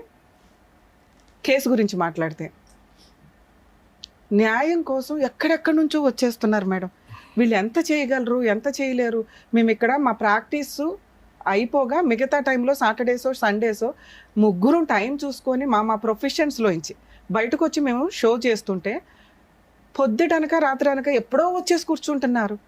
ప్లీజ్ కొంత మీ లోకల్లో లీగల్ సెల్ అథారిటీలకు సంబంధించి మేము చాలా చెప్తున్నాం. అక్కడ మీ వంతు హక్కుల కోసం మీరు ప్రయత్నించండి. అక్కడ అవ్వకపోతే మేమేం చేయగలం? సెటిల్మెంట్లు అనేవి కుటుంబాలకి సంబంధించిన తగాదాలు చేయగలుగుతాం, కానీ ఆస్తి తగాదాలు, అప్పుల తగాదాలు ఇట్లాంటివి ఈ స్టేజ్ మీద వర్కౌట్ అవ్వదండి. ప్లీజ్ దయచేసి మమ్మల్ని అర్థం చేసుకుంటారని నా రిక్వెస్ట్. అలాగే కొంతమంది అనేసుకుంటూ ఉంటారు, మేమేదో సిబిసిఐడి ఎంక్వైరీలు చేసి మీ పార్ట్నర్ యొక్క అక్రమ సంబంధాల చట్టాలు తీసుకొస్తామని. అవి రేర్ ఆఫ్ రేర్ కేసుల్లో వాళ్ళే తీసుకొని వస్తే మేము కూడా కొంత కరెక్టా కదా? ఎందుకంటే ఎవరు పడితే వాళ్ళ ఎవిడెన్స్లు తీసుకొస్తే వేసేయండి అని, కానీ సోషల్ మీడియాలో వేయలేం కదా. అవన్నీ మేము కొంత ఎంక్వైరీ చేసుకునే చేస్తాం, కానీ మేమే ఎంక్వైరీ చేయడం అనేది ఉండదండి. ఈ టైం ఇవ్వడమే మా ముగ్గురికి మా వంతు ప్రయత్నంగా మేము సోషల్ సర్వీస్ చేస్తున్నాం. ప్లీజ్ అర్థం చేసుకుంటారని మా రిక్వెస్ట్ ఇక్కడ నుంచి. కేసు విషయానికి వస్తే అమ్మాయి చెప్తున్నవన్నీ అబద్ధాలు నా దృష్టిలో. తన ఇమాజినేషన్ వేరు, తన ప్రాక్టికాలిటీ వేరు, తన కష్టం వేరు. చెప్పేవాడికి వినేవాడు లోకువా అంటే మా స్టేజ్ మీద అది ఉండదు. మేము చెప్పే ప్రతి మాటకి చాలా వాల్యూ ఉంటుంది. ఎందుకు అంటే తనలాగా బాధపడే వాళ్ళకి ఏది నిజం ఏది అబద్ధం. తను వచ్చి ఫస్ట్ ఏదో దండం పెట్టేసిందని కాదు, నిజం మాట్లాడడం నాకు అలవాటు. ఇక్కడ ఆ అమ్మాయి నిజంగా కష్టాల్లో ఉంది. ఆ కష్టాలు మిక్సింగ్. తను చెప్తున్న క్రూయాలిటీ చాలా సివియర్ ఉంది, అది నమ్మశక్యంగా లేదు. అంత క్రూయాలిటీ ఉన్న అమ్మాయి ఆయన్ని వదిలించుకోవడానికి పారిపోయి ఇండియా వచ్చాను, అబద్ధం. ఎందుకంటే ఇండియా వచ్చిన తర్వాత అత్తగారి ఇంట్లోనే ఉంది. అలాగే అతను వచ్చాడు, మళ్ళీ సెకండ్ ప్రెగ్నెన్సీ వచ్చింది, అలాగే ప్రాపర్టీ కొనుక్కున్నారు, కొన్నది భార్య పేరు మీద పెట్టాడు. ఇవన్నీ కూడా ఆ అమ్మాయి క్యారెక్టర్ మంచిది అని చెప్పడానికి నేను మాట్లాడుతున్నాను. తనకి తెలియక క్రూయాలిటీని ఎక్కువగా చెప్తే ఇంప్రెషన్ పడుతుందేమో, నాకు జరిగిన అన్యాయం గురించి. భర్త కొట్టకుండా ఉంటాడా? ఈ కేసులో కొట్టే ఉంటాడు, కానీ తను చెప్తున్నంత సివియారిటీ లేదు. బావ అక్రమంగా దృష్టితో చూడలేదా అంటే మేబీ చూసే ఉండొచ్చు, కానీ తను చెప్తున్న అటెంప్ట్ జరగకపోవచ్చు. ఇక్కడికి వచ్చినాక 10 ఏళ్ల నుంచి భర్త విడిపోయాడండి, టచ్లో కూడా లేదనేది అబద్ధం. ఎందుకంటే భర్త వచ్చి ప్రాపర్టీస్ కొన్నాడు. మరి ఇక్కడ ప్రాబ్లం ఏంటి? ఆల్రెడీ జీన్స్లోనే ఉంది. సిస్టరు రోడ్లమ్మడి పడి తిరుగుతుంది, ట్రీట్మెంట్ ఇచ్చేవాళ్ళు లేరు. మేనత్తలు తిరుగుతున్నారు, ట్రీట్మెంట్ ఇచ్చేవాళ్ళు లేరు. ఎందుకంటే భారతదేశంలో ఉన్న 140 కోట్ల జనాభాలో వీళ్ళు ఒక నీటి బొట్టు, ఇలాంటి వాళ్ళు ఓ నదే ఉండొచ్చు. ఎందుకంటే వాళ్ళ ఆలోచన విధానం వాళ్ళకి తెలియదు, ఎలా థింక్ చేయాలి. ఎడ్యుకేటెడ్స్ వేరు, కష్టపడి సంపాదించుకునే వాళ్ళు వేరు, అమాయకంగా ఉండేవాళ్ళు వేరు. ముందు ఇక్కడ కరెక్ట్ లేకపోతే పాప మా అమ్మాయి ఏం చేయగలిగింది? ఏదో చెప్పుకుంటూ ఏదో ఫ్రీగా ఎక్కడ దొరికిద్ది. ఓన్లీ జనాలకు అవేర్నెస్ ఉన్నది పోలీస్ స్టేషన్. పోలీస్ స్టేషన్కి ఈ అమ్మాయి ఇలా వెళ్ళి చెప్తే ఏ పోలీసులన్నా ఓపిక్గా తీసుకుంటారా? ఎందుకంటే చాలా కేసుల్లో వీళ్ళది ఒక కేసు. తనకి ఎక్కడ న్యాయం జరగల. ఏంటి అంటే తన ఆలోచనలో తనకున్న కష్టం, ఆ కష్టాన్ని పిల్లోడికి నూరు పోసేసింది. వాడి ఊహ తెలిసిన దగ్గర నుంచి అమ్మ చెప్తుందే విన్నాడు. కర్మ. ఇలాంటి జీవితాలు కొన్ని 100 కోట్ల ఫ్యామిలీస్ ఉండుంటాయి. ప్లీజ్, ఇది రిక్వెస్ట్ అండి. ట్రీట్మెంట్ జ్వరం వస్తే ఏ రకంగా మెడికల్గా వెళ్తామో, వేరే కంట్రీస్లో జస్ట్ డిప్రెషన్ వచ్చినా ఇమ్మీడియట్గా సైకియాట్రిస్టుల దగ్గరకో సైకాలజీ కౌన్సిలింగ్లకో వెళ్తూ ఉంటారు. మనకేంటంటే దాన్ని పిచ్చి అనుకొని భయపడుతూ ఉంటాం. నో, ఇప్పుడున్న ప్రాబ్లమ్స్కి ఒకరికొకరికి షేర్ చేసుకోవడానికి లేరు. ఇక్కడ ఈ పిల్ల మేజర్ ప్రాబ్లం అదే. తన కష్టాన్ని షేర్ చేసుకోవడానికి సిస్టర్ కూడా కాన్షియస్లో లేదు. మరి ఎవరికి చెప్పుకోవాలి? ఈ అమ్మాయి ఎవరికైనా చెప్తే నస. మీరే ఒక 1 అవర్ వినడానికి ఇంత అయ్యి ఉంటారు, మేము 3 అవర్స్ నుంచి వింటున్నాం. ఎందుకంటే మాకు ఓపిక ఎక్కువ. ఇలాంటివి వచ్చినప్పుడు కనీసం ఫ్రెండ్స్ ఉంటే ఆ అమ్మాయికి ఫైనాన్షియల్ సపోర్ట్ కూడా అవసరంలా. Free legal. ఆ అమ్మాయికి ఉన్న ఈరోజు కష్టం లీగాలిటీయే. ఎందుకంటే ఆవిడ బ్రెయిన్తో ఆవిడ బతికేస్తుంది, వాళ్ళ చెల్లిని చూసుకుంటుంది, అమ్మ ఉన్నంతలో ఏదో ఫైనాన్షియల్గా సపోర్ట్ చేస్తుంది, తమ్ముడు కూడా సపోర్ట్ చేస్తున్నాడు, నాన్న అంతే కదా, ఉన్నంతలో అవి నడుస్తున్నాయి. ఈ ఎఫెక్ట్ ఎవరి మీద పడిందంటే తన మీద, పిల్లోడి మీద ఎక్కువ పడింది. పిల్లోడు ఒక టాయ్ లాగా తయారైపోయాడు. ఇక ఈ పాపం ఎవరు వేసుకుంటారంటే పరిస్థితుల ప్రభావం. ఒక అమ్మాయిని పెళ్లి చేసుకొని ఆ అమ్మాయి నచ్చలేదు అంటే మీ ఆయన ఈరోజు వరకు డైవర్స్ కేసు వేయలే. నిన్ను వదిలించుకోవాలంటే 1 నిమిషం పని. ఆయన వేరే కంట్రీలో డైవర్స్ వేయలే. ఇక్కడ నీతో 498 కేసు వేసి వచ్చినాక సెటిల్మెంట్ కావాలని అడగల. అలాగే పిల్లాడికి సంబంధించి నాకు ఈ అబ్బాయి వద్దు అని తప్పించుకొని ఎక్కడ తిరగట్లా. నువ్వు ముందు స్ట్రాంగ్గా ఉంటే మీది ఒక రకంగా కౌన్సిలింగ్ ఇస్తే అన్యోన్యమైన కాపురమే. నీ 6 ఏళ్ళు ఉన్నాయనో లేకపోతే నువ్వు ఇలా ఉన్నావనో అబ్బాయి నిన్ను ఎక్కడ పంపిలే. ఎందుకంటే చాలా అందంగా ఉన్నావు, నీకు తెలియదేమో. ఇంతకంటే అద్భుతమైన అమ్మాయి ఏ భర్తకి దొరకరు అక్కడున్న ఆయన కెపాసిటీని బట్టి. నిన్ను చూసే పెళ్లి చేసుకున్నాడు, నీతో 2-3 సంవత్సరాలు కాపురం చేశాడు, ఇండియా వచ్చినాక కూడా నీకు ప్రాపర్టీ కొన్నాడు. ఇక్కడ కష్టం ఏంటంటే ఆ ప్రాపర్టీ రోడ్డు పాలైపోయింది. నువ్వు ప్రాపర్ లీగల్ ఫైటింగ్ చేయకపోవడం వల్ల, అంటే నీకు తెలియదు, నిన్ను అనట్లా ఇక్కడ. ఎందుకంటే అడ్వకేట్స్ని పెట్టుకోవడం అనేది ఈ రోజున ఎంత కాస్ట్లీ అయిపోయిందంటే అది 10 రూపాయల 1,00,000 రూపాయలు అనే పక్కన పెడితే అది నీ రేంజ్కి ఎక్కువే. ఎందుకంటే ప్రతి రూపాయి నీకు ఇంట్లో అవసరం. మీ అమ్మ అక్కడ కష్టపడి తీసుకొచ్చి పంపిస్తుంటే మీరు ఇల్లు గడుస్తుంది, మీకు పిల్లోడిని చదివిస్తున్నావు ఉన్నంతలో. నువ్వు 100% మీ సిస్టర్ కోసం నువ్వు ఆలోచిస్తున్నావు. చూడు మేడం, 1 నిమిషం మాట్లాడినాను. మా చెల్లెల విషయంలో ఆ పాపది ఏం తప్పు లేదు మేడం. నాన్న అది కూడా మాట్లాడతా. మీ సిస్టర్కి ఉన్న సైకలాజికల్ ప్రాబ్లము పెద్ద మనుషులంతా ఆ అమ్మాయి బట్టలు కూడా ఒంటి మీద ఉన్నాయో లేదో అని తీసుకెళ్ళే అంతా అన్నావు. మీ ఆయన మీ సిస్టర్ని పెళ్లి చేసుకోవడం అనేది నమ్మసక్యం కాదు. ఒకవేళ అలా ఏదైనా చేసినా లీగల్గా అది వ్యాలిడ్ కాదు. సైకలాజికల్ ప్రాబ్లం ఉన్న అమ్మాయిని కానీ మైనర్ని కానీ ఎవరైనా పెళ్లి చేసుకుంటే అది లీగల్గా వ్యాలిడ్ కాదు. వాళ్ళ మీద కంప్లైంట్ ఇస్తే చాలా సీరియస్ ఉంటుంది. మీకు కావాల్సింది ఏంటిది? Free legal advocate, free legal advice. Police స్టేషన్కి వెళ్ళండి, చేసి పెడతారు. పాపం తన వంతు ప్రయత్నంలో ఇక్కడ ఏంటంటే వాళ్ళ అక్కకి ఉన్న వాళ్ళ సిస్టర్కి 100% ఉంటే నీకు 10-20 ఉంది నాన్న. ఎందుకంటే మాకు అర్థమైపోతుంది నువ్వు మాట్లాడే విధానంలో పర్ఫెక్షనిస్ట్ లేదు, నిజాలు మిక్సీ అయిపోతున్నాయి అన్నిటిలో కలిపి. సో అసలు ఫస్ట్ ట్రీట్మెంట్కి వెళ్ళాల్సింది క్యూర్ అయ్యే ట్రీట్మెంట్ నీకే. సార్ ఏదైనా మీ ట్రీట్మెంట్ ఇప్పించాల్సి వస్తే కౌన్సిలింగ్ అనేది నీకు ఫస్ట్ ఇప్పిస్తే ఆ 10-20% ఏదైతే ఉందో పర్ఫెక్ట్ బ్రెయిన్లో నుంచి వెళ్ళిపోయి కరెక్ట్ డెసిషన్స్ తీసుకోగలుగుతాం. నెక్స్ట్ నీకున్న అప్పుల పంచాయతీ, ఇది వడ్డీ వడ్డీ వడ్డీ పెరిగిపోయింది. ఆల్రెడీ 10 ఏళ్ల క్రితం తీసుకున్న అప్పులు ఏదైతే ఉందో 4 ఎకరాలు రాయించేసుకున్నారు. 4 ఎకరాలు 15 లక్షలతో ఏ రకంగా టాలీ అవుతాయి నాన్న? అవ్వదు. ఒకవేళ మనం 3 ఇయర్స్కో 4 ఇయర్స్కో మనం మాట్లాడి ఎవరైనా పెద్ద మనుషులు కూర్చొని 2 ఎకరాలు నువ్వు తీసుకుని పోయి మిగతా ఇచ్చిపడే అనొచ్చు. లేదా 4 ఎకరాలు నువ్వు బయట బేరం పెడితే అవే 30 lakhs వచ్చేవి. ఇలా 15 lakhs పోయినా 15 lakhs మిగిలేవి వేరే చోట కొనుక్కునేదానివి. ఇవి కరెక్ట్గా థింక్ చేయట్లా మీరు ఇప్పటికీ అమాయకంగా ఏమనుకుంటున్నారో తెలుసా? నేను మార్టిగేజ్ చేశాను, వాళ్ళ పొజిషన్లో లేరు కాబట్టి నేను రివర్స్ అయితే నా ప్రాపర్టీ నాకు ఉంటుంది అనుకుంటున్నావు. ఆల్రెడీ వాళ్ళ పేరు మీదకి వెళ్ళిపోయి 10 ఏళ్ళు అయిపోయింది. నీ పేరు మీదకి రావడం ఎట్లా? 1, అప్పు తీర్చడం ఎట్లా? 2, మీ ఆయన అంతు తేల్చడం ఎట్లా? 3, మీ అబ్బాయి అడుగుతున్న డైవర్స్ ఇప్పించడం ఎట్లా? అసలు నాన్న అనే ఊహనే ఆ పిల్లోడు భరించట్లా. నాన్న అంత క్రూయల్ అంటే నా దృష్టిలో అయితే కాదు. నాన్నకు 4 బీగితే అప్పు తీర్చేవాడు. నాన్నే లైన్లో ఇక్కడ నీతో డైవర్స్ తీసుకోవాల్సిన అవసరం అతనికి రాలా? అతను ఎక్కడున్నాడో నీకు తెలియదు, ప్రజెంట్ ఇంకో పెళ్లి చేసుకున్నాడు అనేది నీకు ఒక ఐడియా అయితే ఉంది. ఇంకో ఐడియా అయితే ఉంది. సో ఇప్పుడు ఆయన వద్దు అని అనుకుంటున్నాంగా మనకు వద్దు. ఏం చేద్దాం? మనకు ప్రెజెంట్ ఉన్నది అప్పుల పంచాయతీ. ఇరికిచ్చేసింది నిన్ను. మీ ఆయన అప్పు తీసుకురమ్మంటే నువ్వు సంతకాలు పెట్టి తీసుకొచ్చావు. మీ ఆయన మీద కేసు వేయరు, సిగ్నేచర్లు పెట్టింది నువ్వే కదా, నీ మీద వేస్తారు. బెయిల్ లేకుండా కేసు పెడతారండి మేడం. నీ మీద నేనున్నా, నువ్వేం చేయాలో చెప్పు. బిడ్డ దిక్కులేని అయిపోతాడు మేడం. నాన్న నువ్వు అంతకంటే ఎక్కువ ప్రాపర్టీ ఇచ్చేసావు నాన్న. ఇంకో 4 ఉన్నారు అప్పులోళ్ళు. నువ్వు ఒక లాయర్ని పెట్టుకోగలవా? మీ ఊర్లో నేను ఇక్కడ నుంచి రాలేను కదా. నువ్వు ఇక్కడ నన్ను వచ్చి అడిగింది ఏంటి? నా అప్పులు తీర్చండి. సమస్యలు ఉన్నాయి మేడం, 2 మీ వల్ల తీర్తాయి. ఒకటి, మా వత్త వాళ్ళ పెద్ద మనుషులు, లాయర్లు, వీళ్ళందరూ ఒక మాట మీద అందరినీ డబ్బులతో కొనేసినారు మేడం. ఎవరు డబ్బులతో కొనలా. ఎందుకంటే నీ అమాయకత్వం, నువ్వు మాట్లాడే విధానం నీకు ఎవరు సపోర్ట్ చేయరు. నేనే చేశాను మా చెల్లెలు నుంచి పెళ్లి అని చెప్పి నన్ను చాలా మెంటల్ గా కుంగదీసేస్తున్నారు మేడం. ఓకే, అది వదిలేసేనా?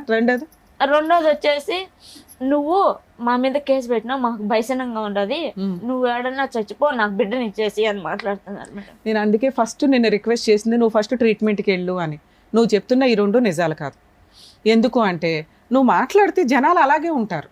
మా అంత ఓపిక అందరికీ ఉండదు కదా నాన్న. నిన్ను నీ బ్రెయిన్లో నుంచి అవతలకు వెళ్ళి అండర్స్టాండ్ చేసుకునేంత ఓపిక అందరికీ, అంత తెలివితేటలు ఉండవు. అందరూ నార్మల్ పర్సన్గానే ఉంటాంగా.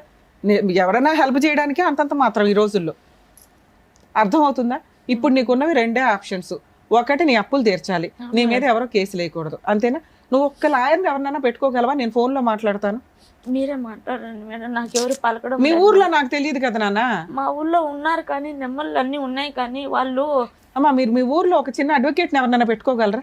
నేను ఫోన్లో మాట్లాడతాను వాళ్ళతో, ఏం కేసులు వేయాలి ఏంటి అని. ఈ ఎపిసోడు ఈ అమ్మాయికి మాత్రమే సంబంధించండి. మేము ఇప్పుడు నేను చెప్పే కేసులు నేను ఎవరికి ఎంటర్టైన్ చేయట్లేదు, ఎవరికి చెప్పట్లా. ఎందుకంటే ఆ అమ్మాయి సైకలాజికల్గా కొంత ప్రాబ్లంలో ఉంది. తనకు జరిగిన అన్యాయం భర్త అడ్డంగా వాడుకున్నాడు. 2, అబ్బాయి లైఫ్ అబ్బాయి చూసుకున్నాడు. కేసులు వేయటానికి తనకి తెలియట్లేదు, ఏ కేసులు వేసుకుంటే ఎలా అని. ఆ అమ్మాయికి ఉన్న అప్పులకి ప్రాపర్టీ ఆల్రెడీ కొట్టేశారు. ఎవరైతే ఉన్నారో అప్పులు ఇచ్చిన వాళ్ళు, అదే నాకు తెలిసి 1-2 తీసుకొని ఉంటారు. మిగతా వాళ్ళు అప్పులోళ్ళు ఇంకా ఉన్నారు. తీసుకోవాలి మేడం, పూర్తి ఆయకం పెట్టిన వాళ్ళ దగ్గర అట్లా ఉంది నాన్న. కానీ ఆ ప్రాపర్టీ నీకు వెనక్కి రాదు. ఓకే, దాన్ని అలా ఉంచండి. ఒక అడ్వకేట్ నువ్వు పెట్టుకుంటే మీరు చేయొచ్చు. అంటే నీ పేరు మీద ప్రాపర్టీ లేదు కాబట్టి, పాస్బుక్లు లేవు కాబట్టి, నువ్వు ఇన్సాల్వెన్సీ పిటిషన్ అంటే ఐపీ పిటిషన్ వేసుకోవచ్చు.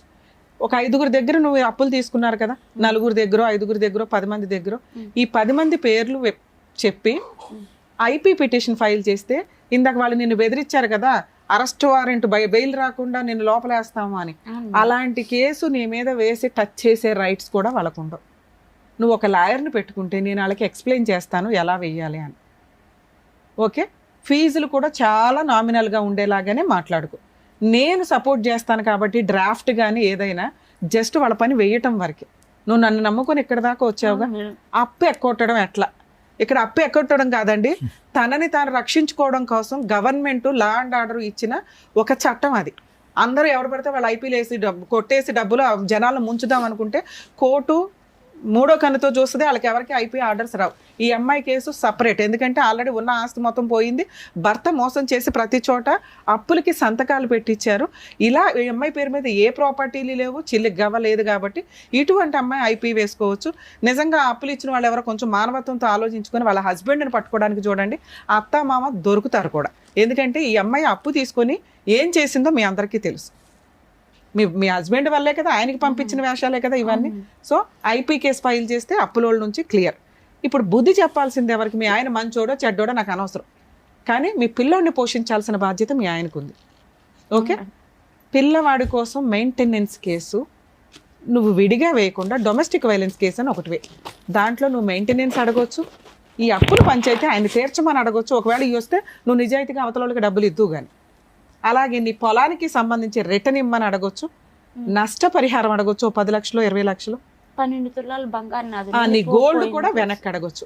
నేను నిన్ను ఈ స్టేజ్ మీద రిక్వెస్ట్ చేసేది ఏంటంటే, నేను నీకు ఫ్రీగా డ్రాఫ్ట్ ఇస్తాను, నేను ఇక్కడ నుంచి రెడీ చేసి నీకు కేసులు ఇవ్వగలను, కానీ అక్కడ నువ్వు ఉండి వేయించుకోవాలి అంటే అక్కడ ఒక లాయర్ని కలు. ఐపీ కేసు డొమెస్టిక్ వైలెన్స్ లో పిల్లాడికి మెయింటెనెన్స్. మరి మా ఆయన ఇక్కడ లేడు కదా మేడం, ఎట్లాగా? నీ దగ్గర ఉన్న అడ్రస్ తోటే వాట్సప్ ఈమెయిల్ కూడా లీగల్గా సమన్స్ సర్వ్ అవుతున్నట్లే లెక్క. అవి సర్వ్ అయితే మీ ఆయన మీద అరెస్ట్ వారెంట్ వస్తుంది, ఇమిగ్రేషన్లో మీ ఆయన్ని పట్టుకుంటారు. ఓకే, నువ్వు ఏది ఫస్ట్ ఏది అడిగావు? నాకు అప్పులు క్లియర్ 100% జరిగింది.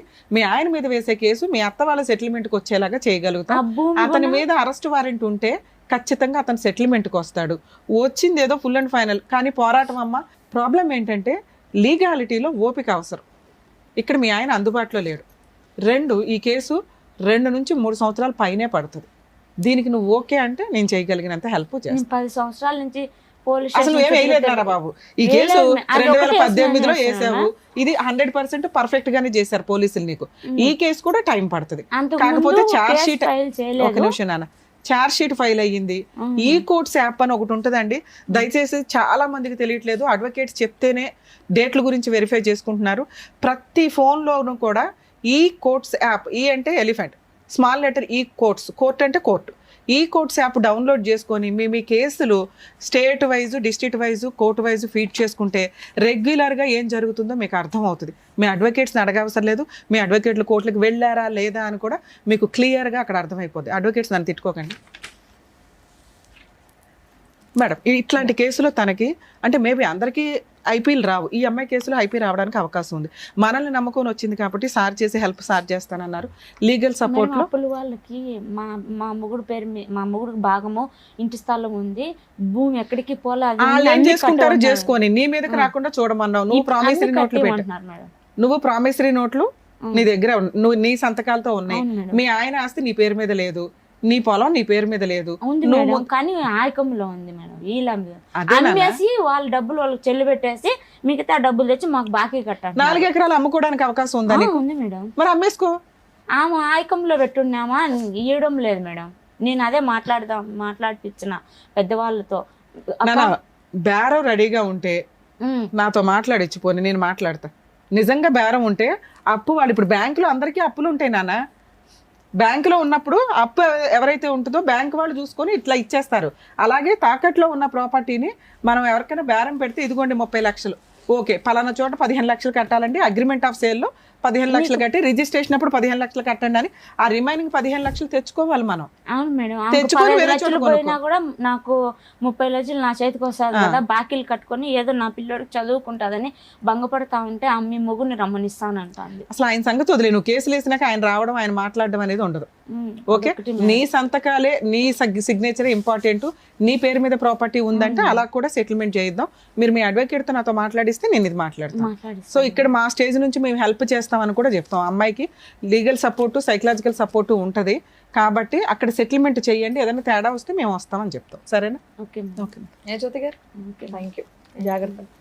జ్యోతి గారు ఏడుస్తూ ఈ వేదిక మీద అడుగు పెట్టారు. సో చిరునవ్వుతో మీరు ఆవిడని పంపించారు. ఆవిడకి ఏం ప్రాబ్లం ఉన్నా సరే మేము సాల్వ్ చేస్తామని పెద్ద దిక్కుల్లాగా మీరు అన్నందుకు thank you so much doctor గారు. Thank you so much advocate madam. మరో కథతో మళ్ళీ కలుద్దాం.